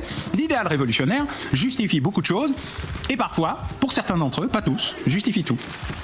Quelle idéologie les anime? Tout à fait, Didier. La révolution, c'est pas très compliqué, ça a toujours été comme ça. Le choc des deux mondes, c'est la révolution. C'est depuis la Narodnaya Volia en Russie, il y a 150 ans, où vous avez vu apparaître la violence nihiliste et la violence révolutionnaire comme outil naturel de changement de la société, avec une avant-garde qui tire les masses ouvrières qui sont pas suffisamment éduquées, pas suffisamment prêtes, pas suffisamment tout ce qu'on veut, qui sont très en avance, mais il faut pas les prendre pour des idiots ou des imbéciles, ce sont des intelligents violents. Et c'est une partie de la problématique, c'est qu'en face d'eux, il y a des gens tout aussi intelligents et tout aussi violents et qui sont dans une autre type de violence révolutionnaire, mais plutôt nationaliste et identitaire. Et d'ailleurs, si vous parlez du jeune Quentin, immédiatement revient à notre esprit le jeune Clément Méric, tué lui dans une rencontre fortuite à la sortie d'un magasin de chaussures où les deux groupes d'ailleurs achetaient le même style de souliers. Écoutez la défense de Jean-Luc Mélenchon. Jean-Luc Mélenchon les mêmes bourgeois, quoi. Une expression sur Quentin aussi, et il dit mais oui, il y a une espèce de complot contre nous. On essaie de monter une intention contre nous que nous n'avions pas. Ainsi, je veux dire à ceux... Ah mais il est bien Boer. Après il y a des trucs où des fois je l'ai entendu, il disait des trucs un peu bizarres, mais non là pour le coup l'analyse est plutôt pertinente. J'aime bien. C'est très bien. Qui, pour utiliser la situation, pour en faire un usage politicien, ont prétendu que cet homme était là quasi par hasard et qu'il était venu peut-être pour une amicale partie de canasta ou bien pour enfiler des perles, que c'était un militant politique qui était venu dans le propos délibéré d'associer son action à celle d'une milice, car depuis cela est prouvé. Il n'y a jamais eu un guet-apens monté spécialement contre lui, même si en effet, à la fin, il y a une violence tout à fait insupportable qui s'est déchaînée contre lui. Alain Boer, soyons complets, hein. Jean-Luc Mélenchon a aussi dit « j'éprouve de la compassion pour Quentin » dès le début. Mais quand vous l'entendez en quelque sorte dire « ils se cherchaient les uns les autres tous », que répondre à ça? Ah, Jérôme Bourbon, Rivarol. Malheureusement, c'est une option. Ça ne justifie en rien l'explication de la troisième phase, qui, elle, est un meurtre. Pas une confrontation, pas une rixe, pas un duel. Mais le début de cette opération, et notamment la localisation, qui à mon avis est l'élément central de la manière dont on doit interpréter les choses. Et de ce point de vue-là, ce que vous montrez en image avec les ABCD, vous aviez fait un peu plus tôt dans la journée sur LCI et TF1 une représentation géographique où vous voyez bien les positionnements des individus. Ils n'ont aucune logique cohérente par rapport à l'événement qui est le meeting, la rencontre, la conférence à Sciences Po. Et donc c'est ça se trouve ils se sont donné rendez-vous aussi, hein, c'est possible. Hein. Franchement, il y a moyen que les deux groupes ils se soient croisés. Ils disent, c'est quoi, vas-y, on va se retrouver. Ils se sont retrouvés pas loin, ils se sont tabassés, etc. Machin, le truc classique. Et ensuite, ça se sépare pour aller faire d'autres trucs, tu vois. Donc là-dessus, tout est possible. Tout est possible. Et comme tout est possible, peut-être que on arrivera à obtenir les 60%. En tous les cas, je l'espère, hein, bien entendu. Voilà, on est en prolongation. Il est 22h41, si vous voulez. Voilà, satisfaire et récompenser votre hôte ce soir, et ben vous pouvez passer par la donation, vous le savez, je ne le répète plus, mais à votre bon cœur, messieurs, dames. Qui, à mon avis, est l'élément le plus impressionnant ou le plus précis de compréhension de l'événement. Je crois qu'il y a une rencontre plus ou moins organisée, un processus quasiment initiatique de montrons nos muscles, montrons qui on est, réglons nos comptes, qui se passe dans une phase 1 avec des dégâts relatifs mais réels, hein, tout ça ne se passe pas, on ne jette pas des fleurs, et une phase de meurtre, de violence, de lynchage, qui est quelque chose de très particulier et qui n'est pas la nature habituelle de ce type d'événement. Quel est le risque de dérapage plus général? L'ancien patron de la DGSI était notre invité il y a quelques semaines et l'actuelle directrice, et l'un et l'autre disaient il y a en France un risque. Je suis pas d'ultra-gauche, dans l'ultra-gauche c'est pas ça, moi je suis pas un révolutionnaire, je veux pas abattre tout le capitalisme, c'est pas ça l'ultra-gauche, à la limite je suis de gauche. Je suis pas ultra-gauche, l'ultra-gauche c'est pas moi, je suis un gentil gauchiste moi, je suis pas un ultra-gauchiste, un ultra-gauchiste c'est ACAB, c'est pas ça, moi, je suis pas un ultra-gauchiste. Combien sont-ils d'après vous les militants de la gauche extrême et de la droite extrême? Plusieurs milliers. En fait, plusieurs milliers désormais, parce que les notes qui sont faites, la gendarmerie nationale vient de sortir il y a quelques jours une note d'analyse sur l'évolution des risques violents et terroristes. Il se trouve que désormais on a à peu près tout. On a le terrorisme islamiste qui revient, le terrorisme extrémiste qui se réveille, le terrorisme issu de pays étrangers du fait de la situation conflictuelle, particulièrement en Europe, et puis un renforcement de la haine dans la capacité à exprimer les choses. Mais la haine pour des raisons climatiques, pour la raison écologique, pour un permis de construire, parce que le maire vous a dit non, ou qu'il a dit oui d'ailleurs. Bref, tous ces éléments-là amènent un niveau de violence physique inédit en temps de paix, et notamment sur le critère le plus simple, le plus carré, homicide et tentative d'homicide, je vous l'indiquais, le chiffre le plus élevé, plus de 5000, dans un pays où on meurt peu traditionnellement, et où le plus bas a été atteint en 2011-2012 avec environ 600, on est à environ 1000. En fait, je comprends pas le lien qu'il fait entre les violences politiques qui, à la limite, sont plus intenses. À la limite, c'est vrai. Je veux dire, les violences politiques, avant, c'était plutôt les années 80-90, ça s'est calmé. Là, on revient à une époque qui était un peu révolue, quoi, les néo-nazis, machin et tout. Et là, on revient à ça, admettons. Mais quel rapport avec les homicides en général? Du coup, j'arrive pas à faire le lien qu'il fait, là. Oui, il y a des augmentations d'homicides, mais est-ce que du coup, cet homicide, il a un lien avec l'augmentation des homicides? Est-ce que c'est en lien avec le phénomène? Enfin, je vois pas trop, là. homicides, 50% de plus, c'est pas rien, et près de 5000 homicides et tentatives. C'est gigantesque avec une accélération historique. Alors évidemment, ça amène des règlements de compte individuels, des règlements de compte racistes, des règlements de compte antisémites, des règlements de compte islamophobes, des féminicides, des règlements de compte entre mineurs, des mineurs tueurs à gages. Je rappelle que Europol a sorti une note en disant il se passe des choses, attention, des recrutements et surtout une absence totale d'empathie ou de prise de responsabilité et même de remords. Et une partie du problème est aussi celui-là. C'est une violence ordinaire commise par des gens ordinaires qui ne comprennent pas qu'il y a une limite à l'usage de la violence pour régler ses comptes. Pourquoi ? Parce qu'il n'y a quasiment plus d'espace public de médiation et de gestion. Ah ok, je vois ce qu'il veut dire. Ok.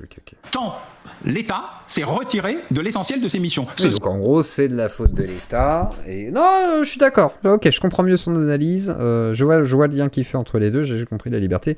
Donc du coup, oui, non, c'est une responsabilité de l'État. Et l'État a une carence très forte pour régler ces problématiques. Et les gens, effectivement, ne se rendent peut-être plus compte de la gravité de certains faits. Oui, là-dessus, je suis d'accord. Social, éducatif, policière, sécuritaire, militaire, judiciaire. Il a paupérisé l'intégralité de son dispositif au nom d'une pseudo-globalisation heureuse. Et ce que j'explique dans les livres, notamment celui-là... C'est pour ça qu'il faut qu'on vote à gauche. Mais alors qui ? Quoi ? Comment ? La grande question. Puisque du coup, qui va régler ça ? Je suis pas sûr que ce soit la droite, là. Je sais pas, là. Je sais pas. Et le 5e d'une série, qui est la globalisation piteuse, c'est nous avons détruit tout ce qui faisait la colonne vertébrale de la réalité du fonctionnement de la promesse de l'État qui est la protection. Là, ce que vous décrivez est comme très apocalyptique. Si vraiment il y a des milliers de militants... Je suis lucide. Oui, mais enfin, pardon, quand c'était la République de Weimar en Allemagne, sortait la crise de 29, où là, les gens, il y avait la dévaluation, ils arrivaient à... Et la République de Weimar, comme vous le savez, a été la plus brillante, la plus heureuse, la plus créative, et elle a abouti au nazisme. Oui. Moi, je suis simplement dans une situation... Est-ce qu'on vit des heures aussi dramatiques où même dans un pays, il y a de la pauvreté en France, il y a beaucoup de problèmes en France, mais enfin, on n'est pas dans la crise de 29, et malgré ça, il y aurait des extrêmes qui se développeraient à ce point-là. Mais bien sûr, puisque le politique ne fait plus son métier, du tout. Il est absent. Qui va m'expliquer que le budget est un succès phénoménal pour l'avenir de la France ? On ne devient pas extrémiste parce que le budget n'est pas tenu. Non, mais on devient extrémiste parce qu'à l'intérieur des éléments où vous n'avez plus de capacité d'aller à l'hôpital, plus de capacité à avoir un service public qui fonctionne à côté de chez vous, plus de capacité à ne pas avoir peur quand vous mettez vos enfants dans le périscolaire ou quand vous mettez vos enfants à l'école. On en est là ? Bien sûr, écoutez les gens. Il se trouve que j'ai la chance, grâce à vous, mais aussi grâce à d'autres émissions, que les gens me parlent dans la rue et ne m'agressent pas, jusqu'à présent. Alors si ça dure. Ils me racontent leur vie. Je prends le train, ils me voient dans des dédicaces, des séances, des dialogues, des conférences. On peut tout se dire. Le mépris, l'arrogance avec lequel la noblesse d'État traite la population, en sous-estimant leur capacité à comprendre, en les écartant, en changeant d'avis tout le temps, sans s'excuser, sans s'expliquer, a créé une défiance généralisée. Et la défiance, au bout d'un moment, ça passe par la violence. Ah, il raconte n'importe quoi sur les homicides qui ont augmenté. C'est pour ça que je trouve ça bizarre. Mais bon, là-dessus, je suis pas d'accord sur le fait. Bon, après, il faudra regarder, mais il me semble pas non plus. Mais bon, c'est pas grave. Le déclin, on passe vraiment... Je pense qu'il prend les tentatives d'homicide.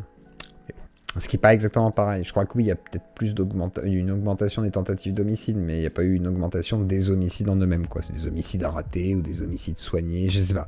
Il faudrait regarder un petit peu tout ça. Pour un imbécile, pour un décliniste, c'est quand on dit ça, mais Badinter disait par exemple, il y a eu une espèce de rêve, les fameuses, la parenthèse enchantée, hein. Il disait on sera toujours plus doux, toujours plus prospère, toujours plus civil, et puis on découvre maintenant qu'on redevient moins doux, moins prospère, moins civil. Mais la globalisation heureuse, elle a duré 10 ans. Après, on a découvert que c'était une illusion, un mensonge, que les États n'ont pas d'amis, n'ont que des intérêts, que nous nous sommes appauvris, que nous nous sommes vassalisés, que nous sommes face à aujourd'hui les États-Unis qui nous disent, voilà, nous, on sait ce qu'on fait, on sait ce qu'on veut. La Chine, qui est devenue la grande... Attends, Jaggy, je sais pas ce qui t'arrive. Jaggy, merci pour le compliment de me dire, tu m'as déçu, t'es de gauche, mais voilà. Par contre, ton commentaire, j'aime les femmes de mon âge, je suis ultra droite catho et j'ai trompé ma fan, elle était enceinte. Nous les humains, on est des enfoirés. Je suis pas sûr que ce soit un truc qu'il faille confier sur un chat YouTube, Jaggy, je suis pas certain. Voilà, si tu as une balle de 5 cm de ta tête parce que tu l'as pas vidé, c'est que je l'ai quand même tué. Oui, non, mais ça, je suis d'accord, mais c'est pas... Voilà, ça veut pas dire qu'il y a plus de gens qui meurent, quoi. C'est plus ça, parce que on comprendrait ça dans la phrase de Bauer. Superpuissance qui est en train de dépasser les États-Unis. C'est ça l'enjeu aujourd'hui. Mais ça date pas d'hier. Ça date de Deng Xiaoping quand il crée le communisme de marché, c'est-à-dire le capitalisme sans la démocratie. Et nous laissons faire Tiananmen 89. Ça dure quelques semaines et nous hésitons parce que nous avons tellement peur du chaos que nous voulons garder un régime stable, donc autoritaire. Nous ne faisons rien. Que se passe-t-il en Iran ? Des dizaines de milliers de morts présumés et un débat permanent sur est-ce qu'on veut un changement de régime ou est-ce qu'on veut juste qu'ils réduisent leur capacité militaire. Vous en parliez au tout début. Il n'y aura probablement véritablement pas d'accord avec l'Iran, car il ne peut pas y en avoir. Et donc le processus de confrontation militaire est inscrit. Alors nous venons d'entrer dans Ramadan, et donc évidemment c'est compliqué d'entamer un conflit pendant le mois sacré des musulmans. Vous savez qu'il y avait une fenêtre de tir qui était 11-15 février, c'est le moment où les services de renseignement américains et israéliens ont compris que l'ampleur du renouvellement militaire iranien était telle que le risque de perte considérable des moyens qui étaient envoyés avec la première armada était tel qu'il fallait en envoyer une deuxième. Si on revient aux événements en France, vous êtes bien l'ancien patron des francs-maçons, vous nous avez rappelé le carême et Ramadan. Et d'autres fêtes. Non. Le carême, c'est aujourd'hui. Quand on voit. Aujourd'hui, c'est le mercredi décembre. C'est le mercredi décembre, vous avez raison. Pénitence, T'es repentance. pas censuré, John, t'es pas censuré. Et renaissance. Voilà. Vous retournerez au droit canon. Repentez-vous, ce sera très bien. Regardez là, je ne sais pas si on a reçu des images. En l'occurrence, ce sont les militants nationalistes qui manifestent à Toulouse sur le thème en gros vengeance pour Quentin. Bien sûr. C'est un risque. Évidemment, on entre ici. La risque des représailles. De représailles possibles. Bien sûr. Alors ça fait partie. Ça a toujours été le cas. Il y a toujours des. C'est la grande crainte d'ailleurs. Moi, je vous dis, moi je pense qu'il y a moyen qu'il y ait représailles et qu'il y ait d'autres morts. C'est que ce soit des représentants politiques ou des militants d'un côté ou de l'autre, il peut y avoir des lynchages ou d'autres morts, quoi. C'est là pour le coup, oui, c'est malheureusement. Toutes les semaines, il y a un ou des événements qui amènent à des agressions, des rencontres, des duels, des règlements de compte, sur toute une série de sujets. Là, on entre dans un risque majeur. C'est YouTube qui censure des messages automatiquement, alors. Parce que moi, je n'ai pas censuré tes messages et j'ai pas eu de modérateur censuré, donc là, pour le coup... Non, après, YouTube censure des messages automatiquement, il paraît. Donc il est possible qu'il y ait des messages qui soient pas passés. Je sais pas lequel. Salut Yeux Clos, à tous les deux, petit bourgeois qui tue avec joie, attention, on va répondre. Moi j'ai vu ton message, mais s'il n'a pas été affiché, c'est peut-être YouTube. De règlement de compte 4% et pas 50%. Ah oui, non, oui, du coup, oui, c'est pas pareil, quoi. De tentative d'homicide, ah oui. 4%, c'est quand même pas pareil. Ouais, des fois, il dit des bêtises, c'est ce qui me semblait. Avec une jeune garde dissoute, affaiblie mais existante, qui va essayer de tenir ses positions, et des militants nationalistes qui vont bien évidemment décider de se venger. Est-ce qu'il y a un risque de craquage mais on est tous des enfoirés, il n'y a pas de souci, Jagui. Si tu veux aussi financer les yeux que le dit, sache qu'elle est toujours présente, qu'elle fait toujours des bonnes émissions, qu'elles sont toujours intéressantes, qu'il y a toujours des bonnes analyses, et que si t'aimais les yeux que d'avant, il est toujours là. Ne t'en fais pas, je vous le dis, le yeux que d'avant est toujours présent. C'est juste que vous n'avez pas compris qu'il était toujours présent. Donc voilà, n'hésitez pas à vous installer, à prendre une petite boisson. On continue avec Alain Bauer. Je crois qu'on arrive à la fin. François Hollande dans un livre qui avait fait beaucoup de bruit quand il s'était confié d'ailleurs un peu imprudemment à David et l'homme. Le livre qui n'aurait pas, le président n'aurait pas dû dire ça, ce qui n'aurait pas dû permettre de faire paraître le livre. Il faut toujours se méfier des journalistes. Vous vous méfiez, c'est très bien. Oui. Quand il disait, il y a dans les banlieues notamment un risque vraiment de craquage. En l'occurrence, il parlait. Mais c'est pas un problème de banlieue, c'est une erreur d'analyse. C'est pas un problème social, c'est un problème politique. C'est un problème politique d'une vision d'une société qui soit va s'effondrer, soit va se régénérer. Et c'est un choix. Les deux mouvements qui s'affrontent aujourd'hui sont des mouvements John. Révolutionnaires qui tous les deux parient sur l'effondrement de la société. L'élément intermédiaire, celui qui devrait ouvrir une possibilité, une voie, est un élément qui s'est tellement noyé dans les compromis, les discussions, les débats, l'incapacité à fournir une idée qu'ils ne sont pas arrivés. Je ne crois pas, moi, à 1930, je crois à 1958. C'est-à-dire le moment où, tout d'un coup, en pleine crise d'Algérie, au moment où ce pays est en train de s'effondrer entre deux mouvements terroristes, le FLN d'un côté, l'OAS de l'autre, il y a une apparition miraculeuse qui est celle du général de Gaulle. Ce sera le général de Gaulle. Eh bien, c'est un grand débat et je souhaite qu'on en trouve un assez rapidement. J'aimerais qu'on dise un mot de la victime, c'est-à-dire quoi qu'il en soit, quel que soit conclusion. On découvrira ce qui s'est passé très exactement, mais ce jeune Quentin, 23 ans, quand on voit son image de Figaro, on fait un très beau portrait de lui. Alors, il fait partie de cette génération, et puisque vous parlez de religion très engagée, qui revient à une religion catholique très, très intense, d'ailleurs de même qu'il y a des musulmans qui reviennent ou qui vont à une religion très, très intense. Qu'est-ce qu'il incarne d'après vous ? Un mouvement d'engagement d'une jeunesse qui n'est pas du tout perdue, qui est prête. Nous avons eu un débat chez vous avec le général de Villiers qui montrait à quel point cette jeunesse était en attente d'un engagement, de rêve, de capacité, bref, de tout ce que la politique ne lui apporte pas. Et donc quand la politique, la belle politique, la politique de la politique, pas des politiciens... Là-dessus, je suis plutôt d'accord. C'est que je pense que tous ces gens qui s'engagent dans des groupuscules un petit peu chelous, etc., ils cherchent quelque chose de... une sorte d'absolu, une sorte d'utopie, en tous les cas, selon eux, et pour d'autres, ce sera une dystopie, si jamais on leur impose ce système-là. Et des deux côtés, c'est la même chose, c'est-à-dire, des deux côtés, ils pensent défendre des bonnes choses, ils sont convaincus, ils se politisent, et ils espèrent, par leur militantisme, voilà, faire aboutir leurs idées, et surtout, être utiles dans cette société, c'est-à-dire trouver du sens. Et malheureusement, mais je déteste le cancel culture et j'aime bien ton taf Hébert. Merci Armara, mais t'es comme Steph, etc. Il y a plein de droitards qui regardent et qui m'aiment bien et qui me disent que je suis leur gauchiste préféré, par exemple. Donc tu vois, installe-toi, Teddy Boy, par exemple. Donc n'hésitez pas et soyez les bienvenus, vous savez que vous l'êtes. manque de réaliser ce pourquoi elle a été créée, eh bien elle crée un espace vide et la nature a horreur du vide. Donc les extrêmes s'y engouffrent et la violence est là pour accoucher d'un autre monde, celui qu'ils veulent, qui n'est pas celui que nous souhaiterions, mais qui est mieux que rien du tout. Et il faut bien comprendre ça. Ce sont des militants engagés avec des idées. Ce ne sont pas que des brutes épaisses avec des biscottos, quoi qu'on pense de ce qu'ils ont fait. Et par ailleurs, le jeune Quentin est une victime. Mon Dieu, Claude, ma cousine de 28 ans. Et juste, évite de parler de ta vie privée parce que c'est trop bizarre ce que tu dis. C'est très gentil ton message, mais juste la fin, elle est trop bizarre, quoi. Ah, c'est tapé, Yvan Benedetto. Je veux pas savoir. Arrête, Johnny. C'est pas son procès, c'est pas son engagement qui est en cause. C'est le fait qu'il ait été tué, probablement pour ses idées, et que personne ne devrait tuer pour ses idées. Absolument personne. On va arriver dans quelques instants à des images extrêmement impressionnantes qu'on va détailler. Et justement, c'est contrairement à certains qui vous disent, ouais, n'écoutez pas les opposants, n'écoutez pas les gens qui pensent pas comme vous. Au contraire, moi j'écoute des gens qui pensent pas comme moi toute la journée. J'écoute des gens qui pensent presque comme moi aussi. J'écoute des gens qui sont à l'extrême de ce que je suis dans mon camp, etc. Et je pense que écouter plein d'avis, c'est la meilleure façon de se faire une bonne vision sur le monde. C'est-à-dire que le monde est complexe, il a ses particularismes, et on ne peut pas tous être pareil, bien entendu, on ne peut pas tous penser pareil, contrairement à ce que quelques rares vidéastes ont tendance à laisser croire. Et moi, je suis pas dans le côté sectaire, c'est-à-dire que d'être qu'avec des gauchistes ne m'intéresserait en aucun cas. Voilà, parler qu'avec des gauchistes, ça me rendrait malade. Mais comme parler qu'avec des droitards, ça me rendrait malade. Voilà, les deux côtés extrêmes, ça me... Voilà. Par contre, de fait, garder le dialogue ouvert avec tout le monde et pouvoir assumer ses idées tout en discutant avec les opposés, en acceptant qu'on soit pas d'accord, ça c'est une importance capitale. Ça évite aussi du coup que les gens se castagnent comme des cons et se détestent éternellement avec des groupuscules sectaires, avec des petits gourous politiques, enfin voilà. Et je pense que, qu'on le veuille ou non, yeux clos, ça reste la confusiosphère. Hein. Je veux dire, ici, tout confus, confondu est bienvenu. Voilà. Non pas tout cul tondu égale sondu. Voilà, tu vois. Voilà. Les jumeaux. Les jumpscares psycholabos. Yes, yeux clos, car dans le fond, je me demande si vraiment les opposés extrêmes choisissent tant que ça leurs opinions. Ils ont des idéaux mentaux et la politique représente la voie de cet idéal. Exactement, je pense que à la base, c'est plutôt, oui, effectivement, ils ont des petits idéaux et des fois même des illusions, des chimères, genre, je sais pas, les racialistes suprémacistes, etc. Est-ce que c'est vraiment ça qu'ils veulent? Ou c'est juste qu'ils n'arrivent pas à bien saisir leurs priorités et du coup ils mettent ça sur le dos de l'identitarisme, de la couleur de peau, des religions, des civilisations, et comme à gauche, hein, je veux dire, il y a des gens qui vont trop loin, qui voudraient avoir pas de police, qui se disent oh, ah bah l'État, ah bah si, ah bah ça.